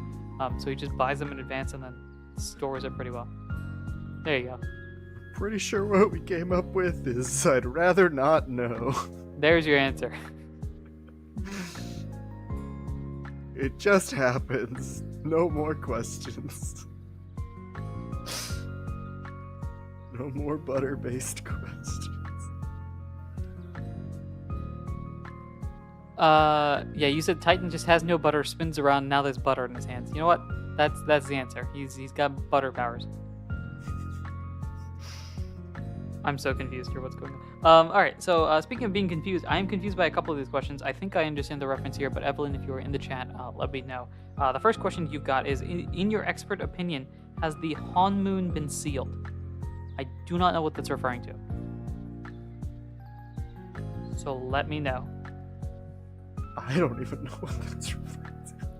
And then this is in August. This is on August 13th, so maybe that's something to do with that. And the second question you have is, are we gonna be golden? And I know what you're talking about, but I do not remember the next line of the song. And so I'm just going to say yes. Let's move on. Ooh, this is a good question. This is a question directed to you. So for the Arc 7 Q&A, how much, if at all, were... This is very funny, actually, because this is a thing that we have accidentally kept from Muhammad, I think, which is in regards to, again, spoiler alert for all of this, which is the fact that you can Mega Evolve. What? I can Mega Evolve? Yeah, shocker. So in story, we haven't done this, and for the sake of the story, the players typically don't re-listen to episodes unless they're editing them. And I really took over editing in the last half as I'm trying to learn a new editing software here. So as a result of that, we just happened to skate around the fact that Rose can Mega Evolve, and now Muhammad's not even in the Q&A, and I know he's not going to listen to this for multiple reasons, chief among it being this is going to be multiple hours long. So this is very funny how we can ask this, and still technically keep this bit going, which is pretty fun. So the question by Eli, how much, if at all, were Rose's aura powers planned out when Daisy was brought on the show? The aura powers? No clue. Yes. The Mega Evolve stuff was literally like the first thing I had thought of for my character, and it is really funny to me that it has taken this long to do it, mostly because I keep forgetting that I can't. That counter that I have on my character sheet has been full for most of Season 7. And the time was just never right. Until it was. Until it was. And then I take out a bunch of Sable. Yep.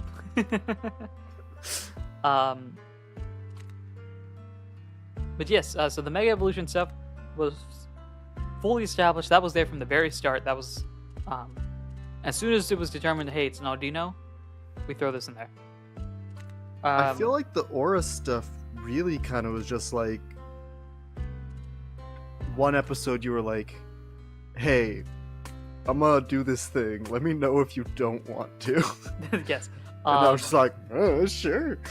So, this is gonna be fun. The aura stuff was originally a Ralph idea. And obviously Ralph not being on the show anymore, I still really like the idea because ultimately it boils down, the aura stuff to me is a power kind of similar to what the Mystery Dungeon main characters have in the first couple of games, where the first one has like dreams constantly with a Guardian Gardevoir, and the second one has these visions sort of thing, to see into the past or future. This kind of felt that same sort of way of like, I can sort of sense things around me. Because even the way I took this is from the anime. Lucario, for example, is not the only Pokemon that can do aura stuff. There are others that can, and then more importantly, there are humans that can, a la like Riley and Ash and a few others. So I like the idea of having this sort of like, this one Pokemon is really good at this power thing, Lucario. But there are others that are also like able to do it. And I like the idea of having that be one of the main characters here, because Ralph had his thing of like the brute force, and then he was eventually going to have a lot more of the story component. Kyle's got this analytical mind that I think works in his favor of just kind of creating a story out of nothing, if that makes any sense. And then with Rose, of the three characters, I think Rose comes in, but partly because coming in halfway through, we can establish a bit more lore here. Rose comes in with a backstory, unlike that of Kyle and Ralph, which were kind of more of like stereotypical silent protagonist sort of vibes. And so that's there, and then that kind of leads into this sort of like mystical atmosphere that when we established Meloetta was the big legendary of Rose's question here, that was something that felt aura-y to me, even though Meloetta doesn't explicitly have aura powers. So I thought it was a cool idea, and then I went to Daisy and like, hey, say no if you want. Daisy's like, I can do Rasengans. Count me in. What? Okay. My favorite aura thing, funnily enough, is something that it's been a long time since this happened.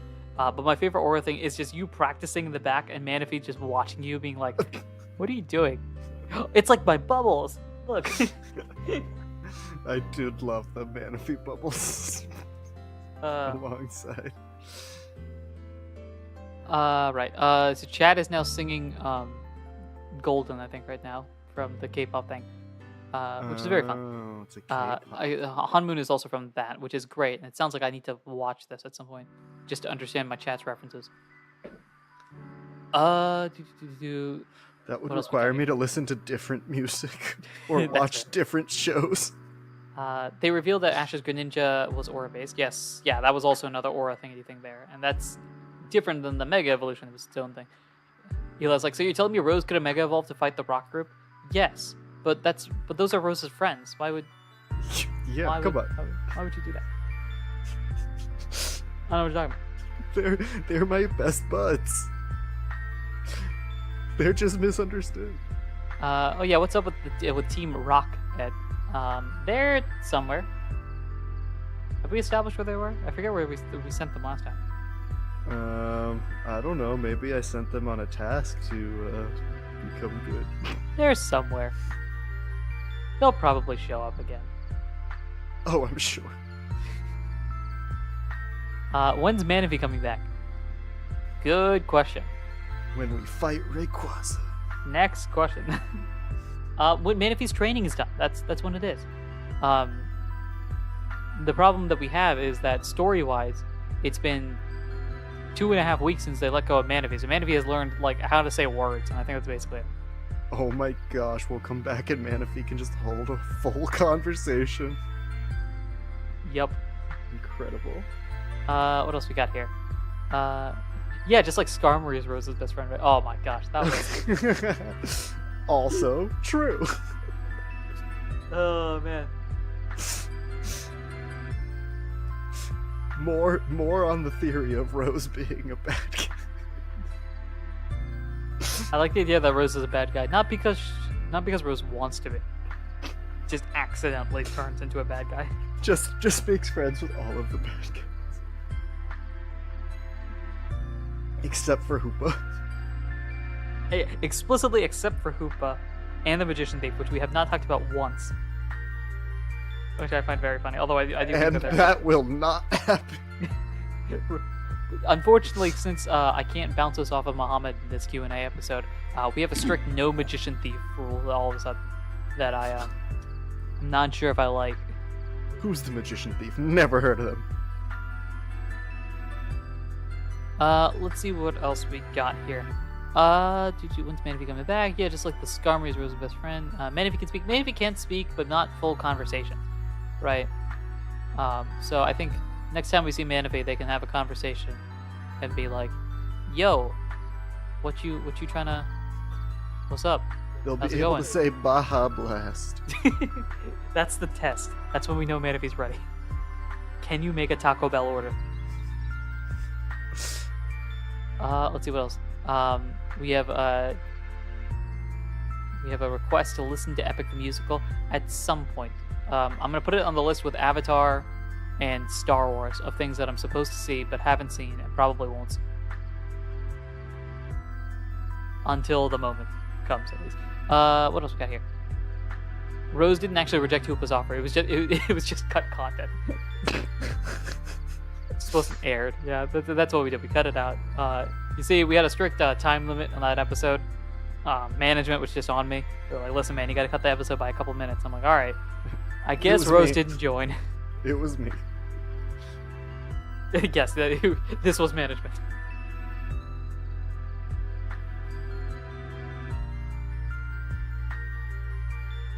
All right.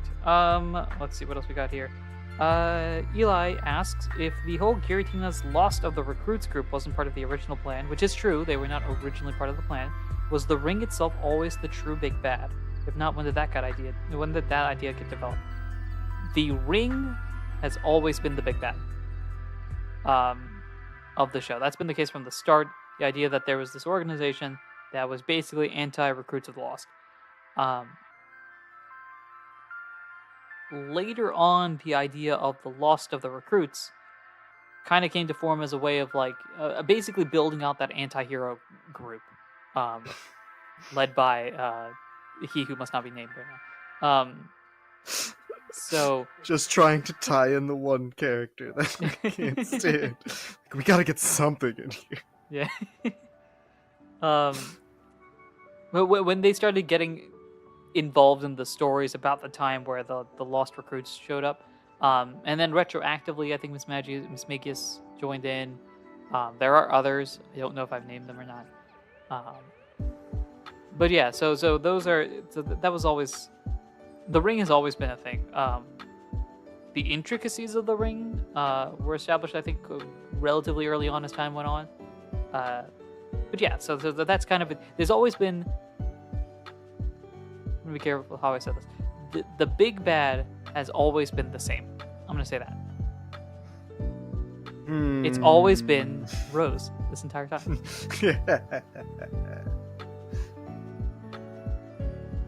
I mean, the Ring itself being the big bad, not the group. Yeah, I'll reiterate what I said here. The big bad has always been the big bad. Yeah.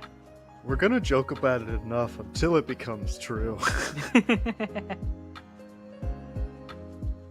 Well, and I don't know what I'll do at that point. Yeah, I'm not gonna force you to turn evil. I'm just gonna say, when you want to turn evil, let me know. Give me a little heads up. When you're ready, we can finish the story. Yeah. Listen, we'll just spin around in circles all day. It's fine. We've bought ourselves enough time, right? You can turn evil in like December or something. We'll add some more bears. We'll add some more bears. Yeah. Well, there's definitely more bears. We can do a dog thing as well. Maybe a cat thing. There's enough cats and dogs that we can make a different restaurant organization. You know, we'll buy our time.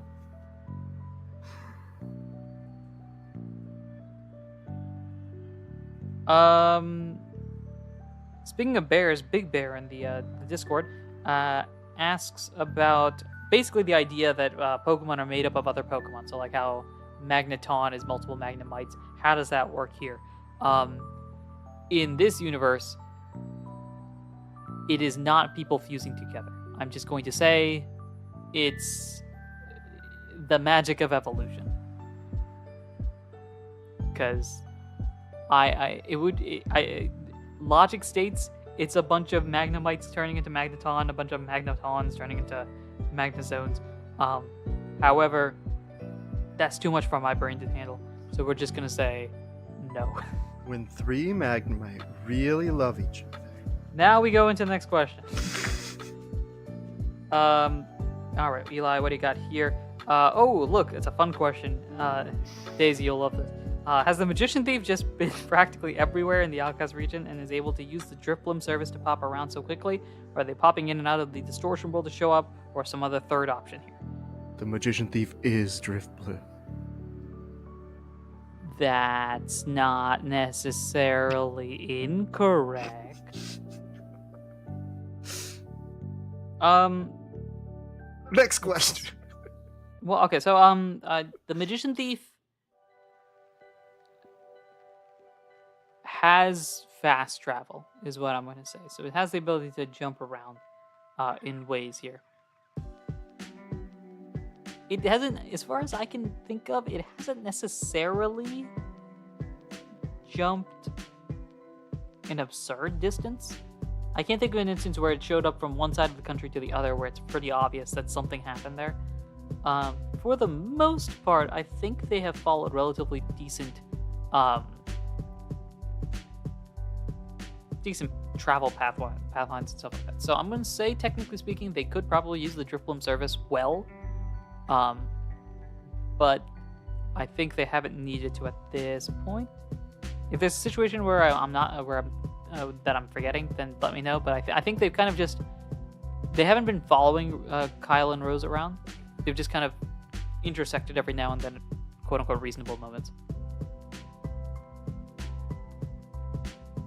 there's just multiple magician thieves, and they're a hive mind. Next question from Eli. When exactly did Muhammad figure out the Dark Hero was an Absol? I think whenever it was in the show. I think he figured it out during the show itself. Especially because of my insistent on not giving information now. I think the moment I started saying, like, oh, it's 4 legs, and it's talking about, a bringer of destruction, but not really. And it's like, that's kind of like the Absol thing. So I think at that point, probably did. I'm still not convinced. We've met the guy. I don't know, man. Maybe it's a Liepard or something. Never seen a Pokemon that looks like that before. And then this question here, I'll direct this to you since Muhammad's not here for this. What are Muhammad's theory on what the Pokemon the Magician Thief is? So we're asking Daisy, not Rose, because Rose would say, "I don't care." I don't know who that is. And start cursing it out. But who does Daisy think the Magician Thief could be? Who do I think the Magician Thief is, or who do I think Kyle thinks the Magician Thief is? And by that, I mean, who do I think Kyle's Asmo? All of those answers. Cleffa.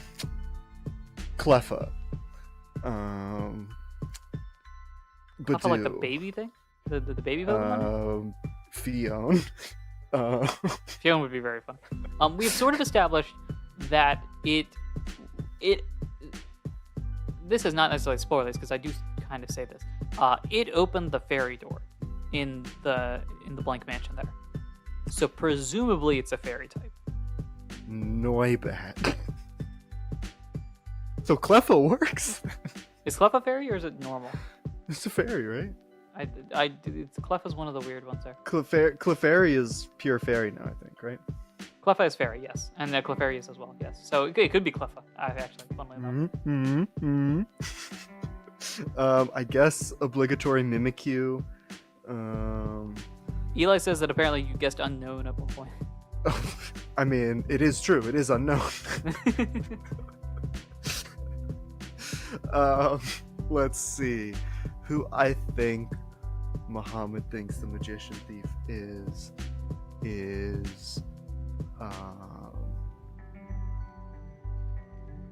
that's a tough question. Absol, maybe. No, that would I know also that be was a my very old point. guess. Yeah, my theory was that they were the same. Yeah. But then you said no. Oh, well, yeah, then I have explicitly put them in 2 different places at the same time, and thus kind of breaking that. Unless the Magician Thief is a hive mind. That's what Eli just threw that in the chat. I think another theory that I had is that Hoopa is also the Magician Thief. That's a fun one. Which you seem to not think is right, but I don't know. What else we got here? Let's see. I'm trying to go. We've got Screamtail. Is Screamtail fairy type? I know nothing about the ancient, the Scarlet ones. I think so, but that would probably not fit based on your thoughts of those whole things. Yeah, we have whatever. Sort of, yeah. Unless the Magician Thief is a quote-unquote legendary, but I don't know. There's a guess in the chat of your mom, and by your mom, let's be not the joke, but like one of Rosa's moms. So it would have to be one who was also Mega Evolved, except that probably wouldn't work because they are both dead. Yeah, we have canonically established that both of them are no longer with us. I guess Mimikyu has to be the best option, unless it's like Moralol. I'm just trying to think. Yeah, it's like some Pokemon that we forget is a fairy type. Or I just lied. No, guys, there's a decent chance I just lied back then. Just flat out forgot about the whole fairy thing. It's a Alolan Ninetales. It's a Poochyena. It's the first fake mon. It's a fake one. What if I just lied that much and it was like, guys, you wouldn't have guessed it. It's It's an Alcaspuccian. man. Or just make up a brand new Pokemon. Yeah, it's it's Mousa. It's an electric fairy mouse thing that isn't Dedenne. Oh my gosh, is Dedenne fairy? I always forget. Yeah. Oh Now my chat's going down the rabbit hole here. Rose's secret sibling stolen away at birth. Rose, you've had a sister this whole time. It is an impotent. I knew it. It's actually Bap. It's Bap. It's been Bap. It's been Bap this whole time. That's why the bakery's doing so bad. Oh my gosh. That's why that's why the thief's been doing all of this. They're trying to like unlock this door and everything like that. It's to fix the bakery. At the same time, I was recruited. They were recruited too. Yeah, guys, listen. Bap showed up in the story around the same time that the magician thief did. I'm just saying. It only makes sense. I'm just saying.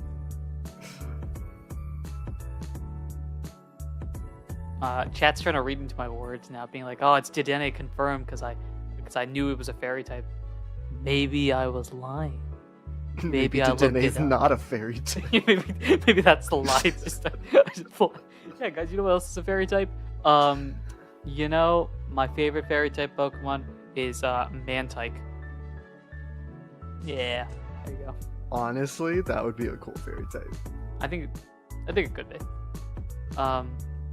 Gila's Or- like, that's why the magician thief is working for Giratina, because it's Rose's mom from beyond the grave came back to life, and it's like, yo, I'm trying to help you out here, and that's why you dislike her so much, because it's not your real mom, it's your mom, but not your mom. And then we cut to an episode where Rose is on like a therapy table, and it's just like, well, I think it all started years ago. I saw them dancing, and they wouldn't let me join because they thought I wasn't good. And thus, the world was built.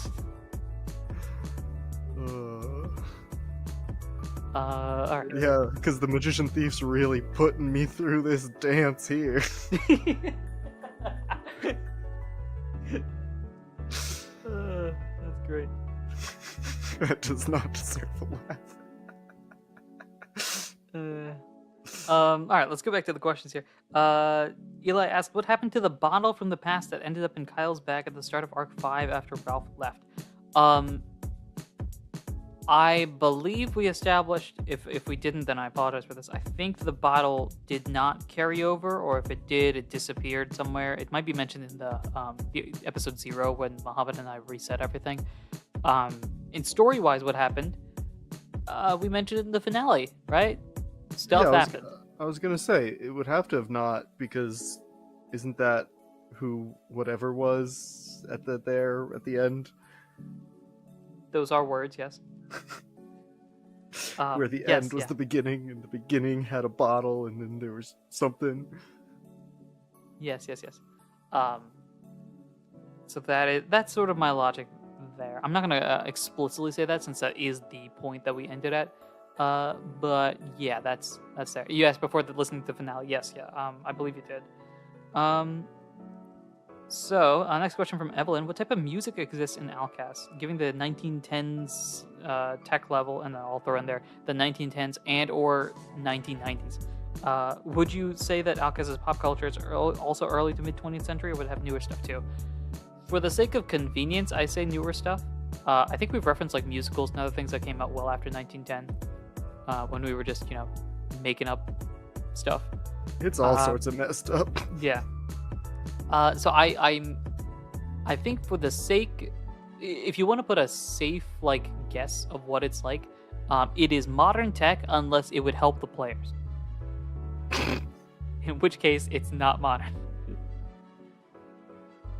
Right, because the last thing we need right now is cars to be established so that Rose or more likely Kyle, starts driving around the region. Well, what about the vroom? Yeah, see, you want to get a car, you got to go to Varun and be like, yo, I'm gonna need to rent. We're gonna make our own Starmobile. That'll be the next fast travel thing. It's not the Drifblims. It's Yeah, Drifblim is really good for like floating over like bodies of water, and then otherwise you pull up with a Maserati and just like, all right, let's do this.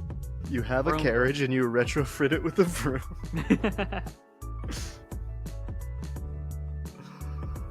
The next question, which actually was asked previously, I apologize for this, is regarding a do you have a Honedge, Double 8, or Aegis Slash Prepare for the World? I think this was asked prior to the story occurring. So the Honedge exists, as you can tell. I do not have a Double 8 or an Aegis Slash, as far as I know. Actually, let me look at the list. That may be a member of a guild that we haven't referred to here, so hold up. I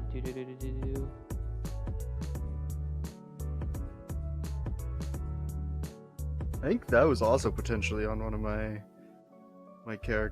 potential character lists. I think as so, well. potentially, yeah. So That was like I the Pokemon.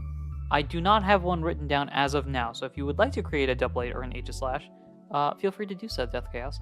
It sounds good to me. Let's see what else we got here.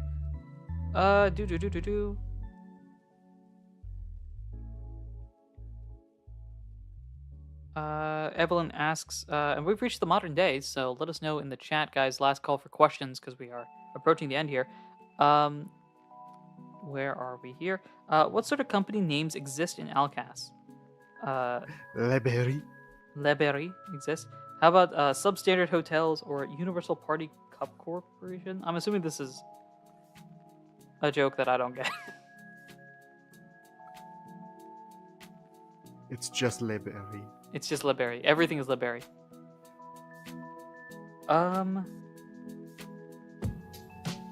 That is it, I think. Those are all the questions we've got in the chat here, so...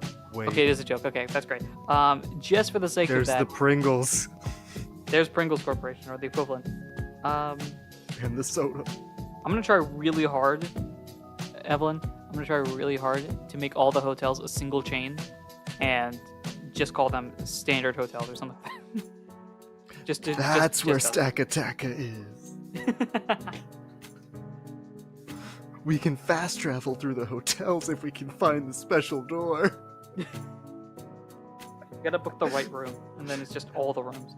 That's the most underrated lore. Is that every hotel is secretly a portal dimension inside a Stack Attack. Right. Let's see here.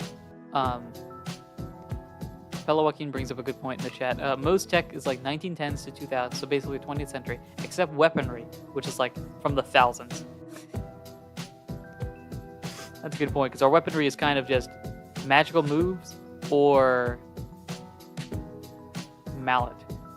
I think that kind of sums it up, yeah. So everyone, last call for questions. We are ending our question section part right here. Question, are the Mouseholds in on legendaries? They are not legendaries. They just happen to own the house that Arceus used to have. It's the same way. It's the same way that you. It's the same way that you know, the random. I don't know. You buy a house and you find out like a famous person lived there. That's just kind of what it is. They can split their consciousness. They are legendary. The Magneton can probably do that. We haven't seen it. In this universe, yeah. Next, we'll have a Phalanx. Oh boy. Do books exist? They do exist. We have not read any of them because that would require me to write them. Well, there's the legendary book. There is a legendary book.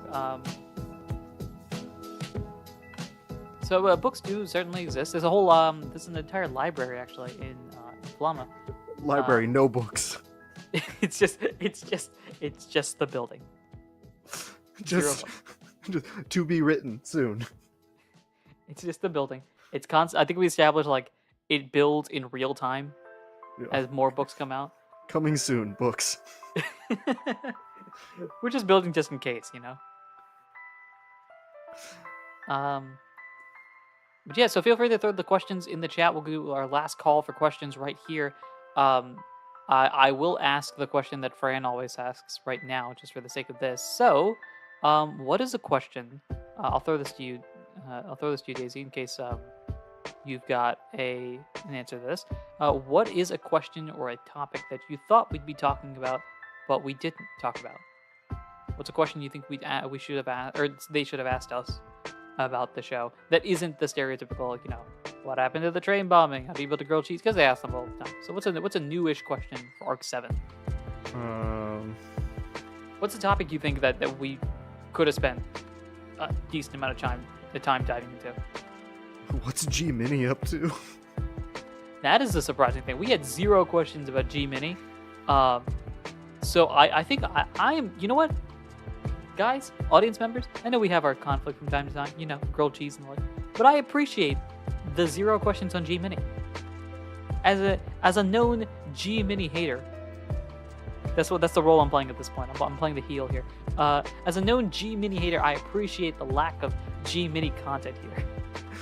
I mean, if we really want to know, I don't have any content for it yet, but I have started, like, prepping documents to do a G Mini story. Like I've mentioned many times. And we haven't actually done yet. I find it very fun as well.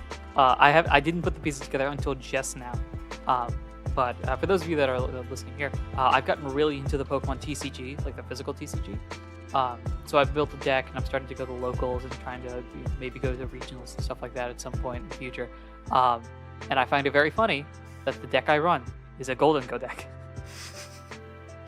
Which, the big thing about it is that you need your G Minis to build your G Majors. How is that possible? There's not enough cards in the deck to have that many. So yeah, I find that very funny that I'm out here like, no more G Mini content, and then here I am building G Mini content. There's your G Mini content. More like a G Mini continent. Yep. And then for me, what is a question I'm surprised we were not asked about?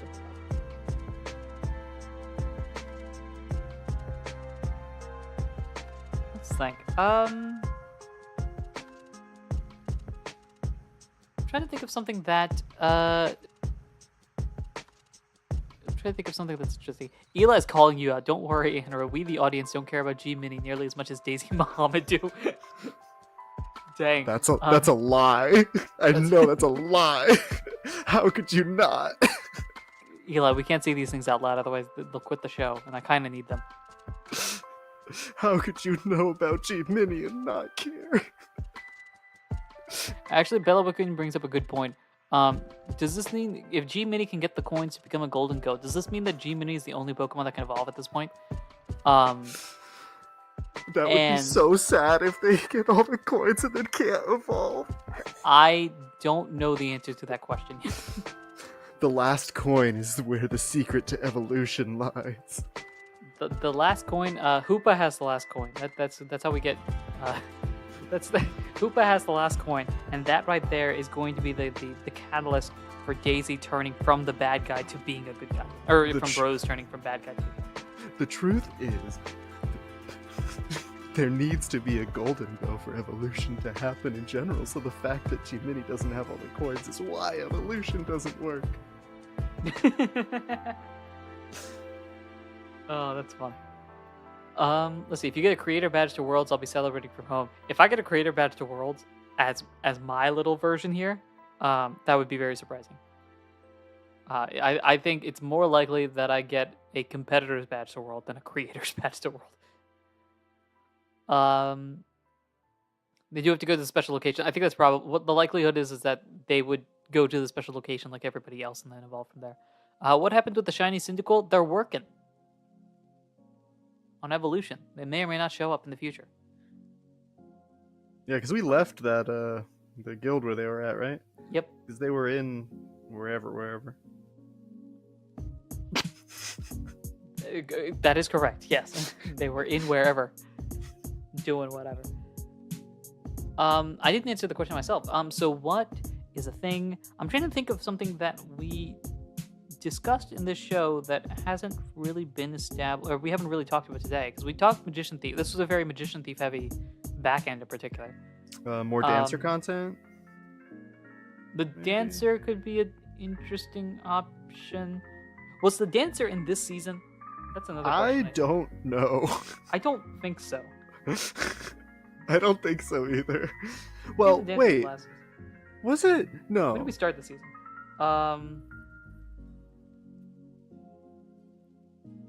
It couldn't have been. No, it had to have been last because that was when the whole thing with the envelope showed up, and we would not have finished the season without doing that. Right? Or was it this? This is the problem with having a season. The dancer wasn't really in Arc 7, only mentioned a few times. Thank you, Eli. So it was last season. Okay, good. Okay. Because I was so concerned that we'd done that much in the season.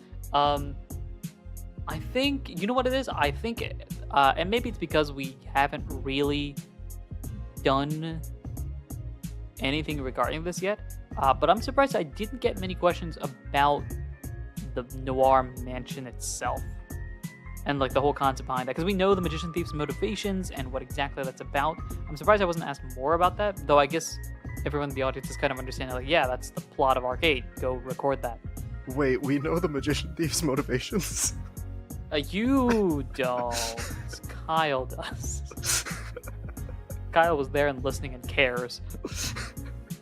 Rose is like, I don't care what you say. The more you talk, the more I want to buy earplugs to either put in my ears or throw them.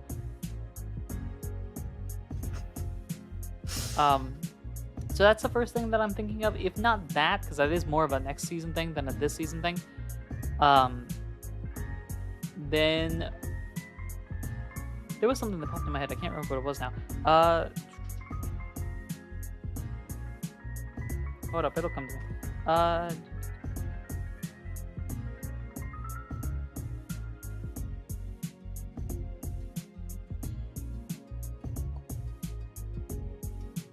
About the Ghost World and everything about that, because that was kind of a late edition thing that we established.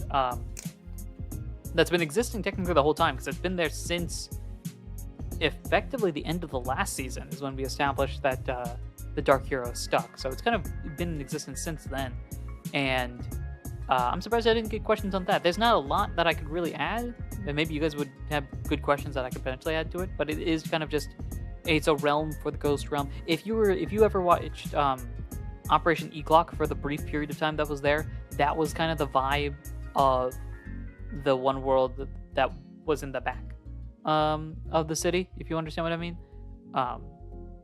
Of this the vibe where everything kind of just seems flipped, and so that is the case there. You know, surprised I didn't get questions with that, but that's kind of a thing. I feel like it really didn't show up until like the very end either. Like we had the idea that the Dark Hero was stuck somewhere, but like at least to me it was more like, oh yeah, they're like they've been caught and they're being hidden somewhere, not like they're in another whole world or something. So maybe that's also why we didn't really discover that until the 11th hour.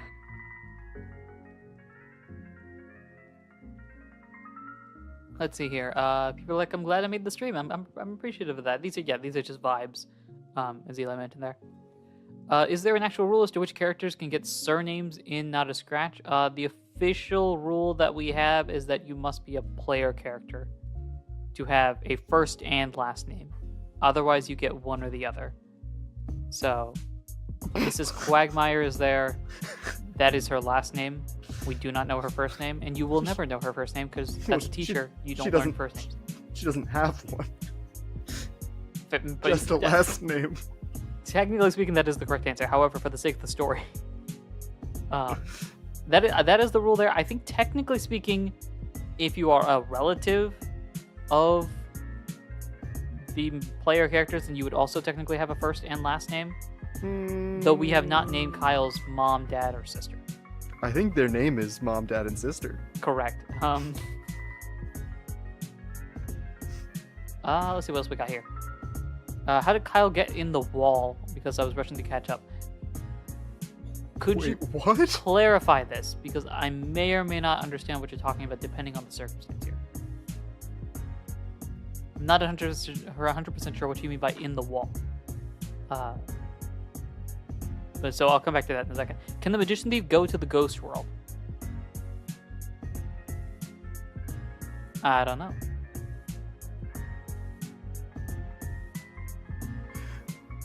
Let him just sit here in silence for a little bit. Does the Lost of the Recruits have the same like 1-for-1 type requirement as the Recruits of the Lost? That's a question. That is a good question. Eli's like, my ploy failed. Well, shucks. Because maybe they all have to be part ghost.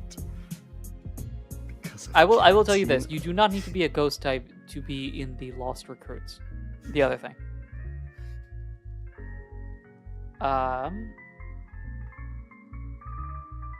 Whether or not they are a ghost type, who knows? If you go Terra Ghost, can you go into the ghost realm? Yes. That's probably what the Magician Thief would do if they were not a ghost type or a dark type already, unless they were or were not or were not. And if Terra type exists. And if Terra types exist, which we're See, still previous question. we're still kind of like, we don't know yet. Can But, a crystal type go into the ghost world? They cannot. I know that for sure. If you go Terra Ghost though, you can, but then you would have to stay in battle mode. The moment you stop the battle, the terrestrialization ends. At which point, if you're not a ghost or dark type already, then we will alert. Would you be stuck? You would be unable to get out unless somebody in the ghost world let you out. I see. That's technically what happened in your universe there. I see. Mm-hmm.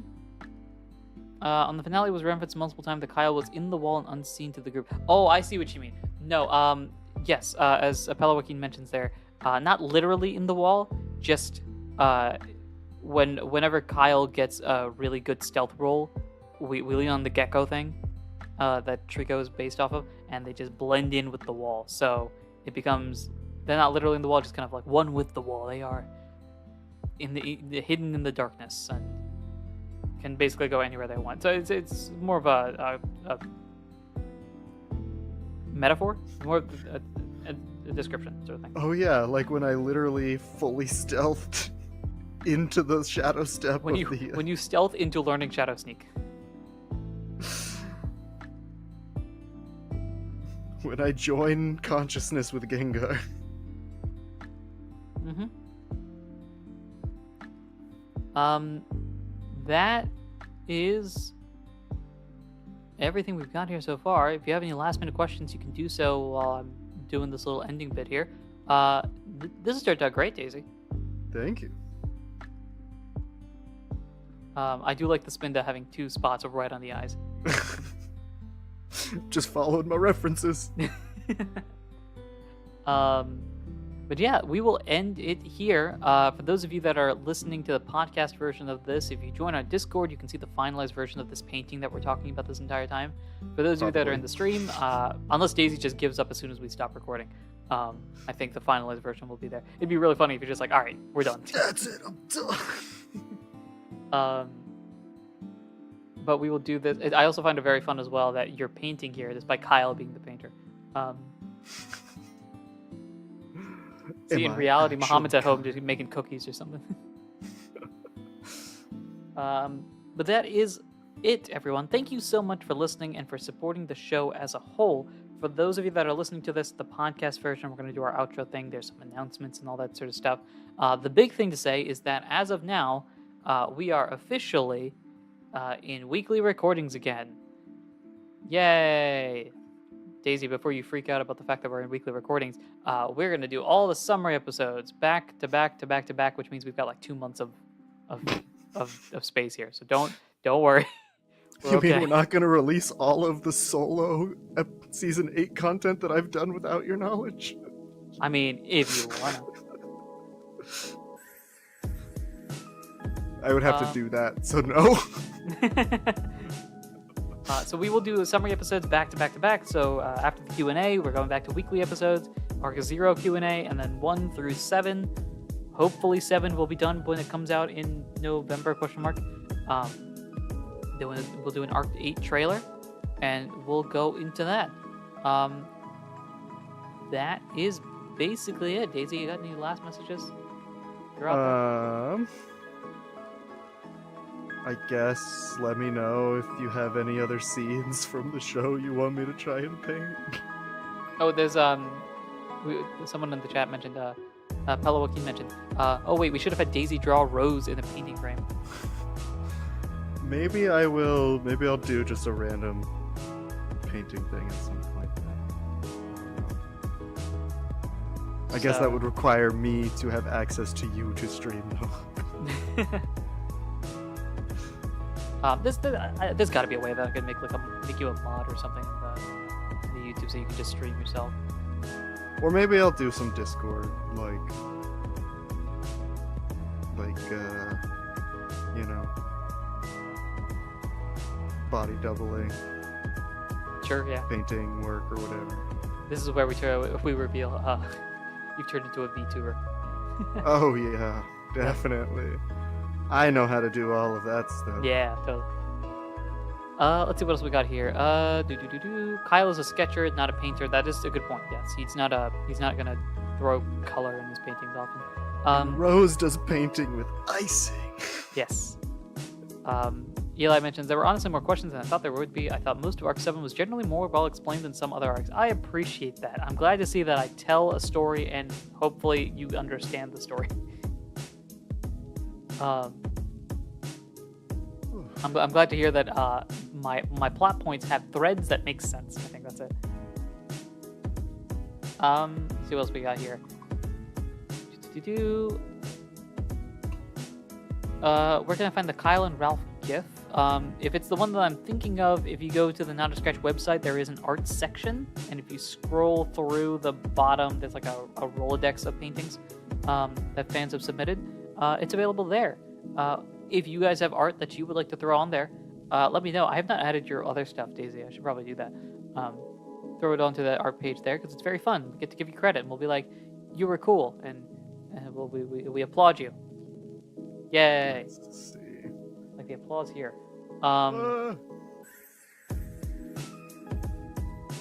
Yeah. I'm trying to move this into frame. Oh, into my frame? I'll adjust this here. You need to go to your left, I think. A little bit more? Yeah. There you go. Oh It's yeah, I basically the forgot exact- that I could use not the stream.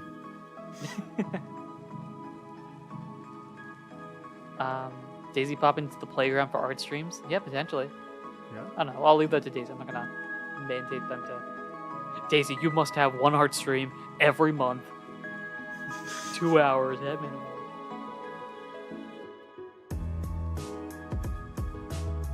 All right. Yeah. We got it finished too, which is very fun.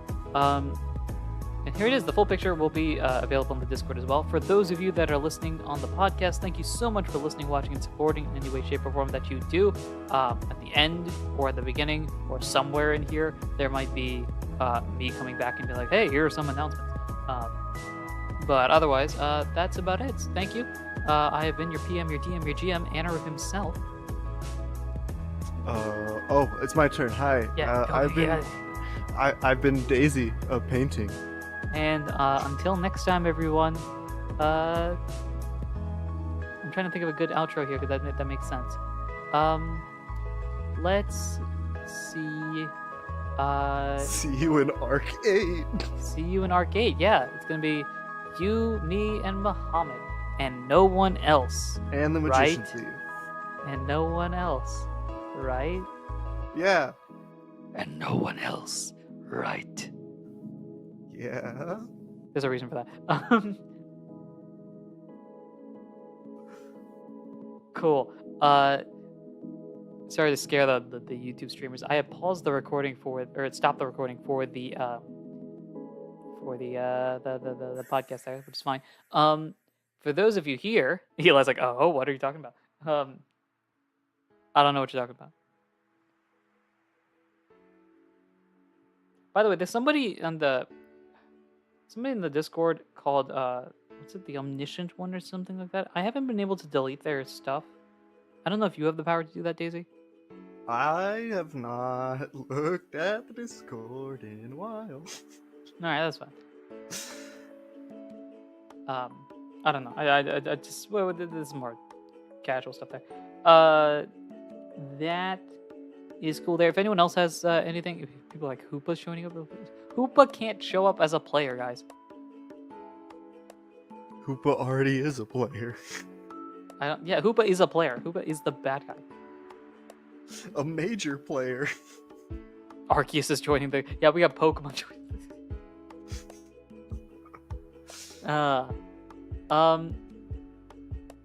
Yeah.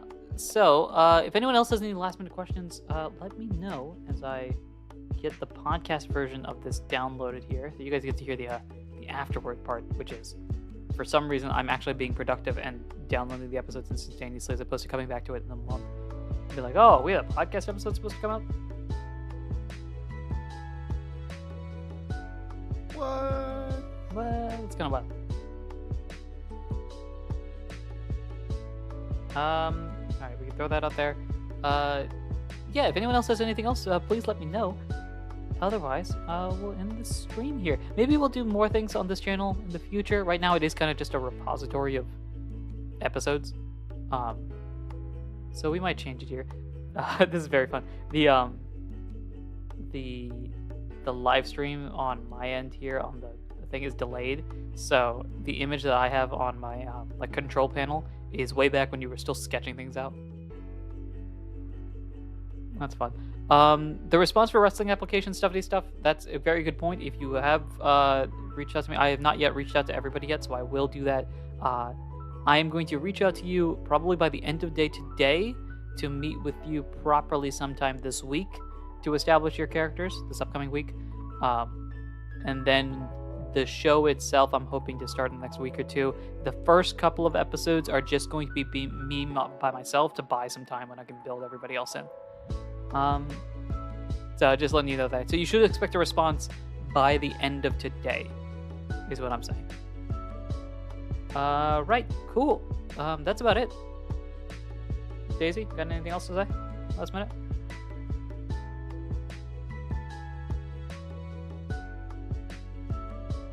Oh shoot, you're muted. I forgot about that. Oh, actually, hold up. Do this, and then. Hey Daisy, since I switched off the Zencastr, you're muted now. So.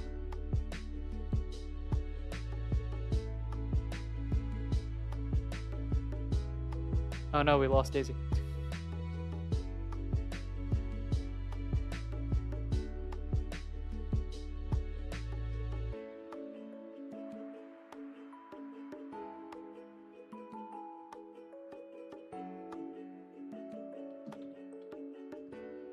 Guys, I lost my partner.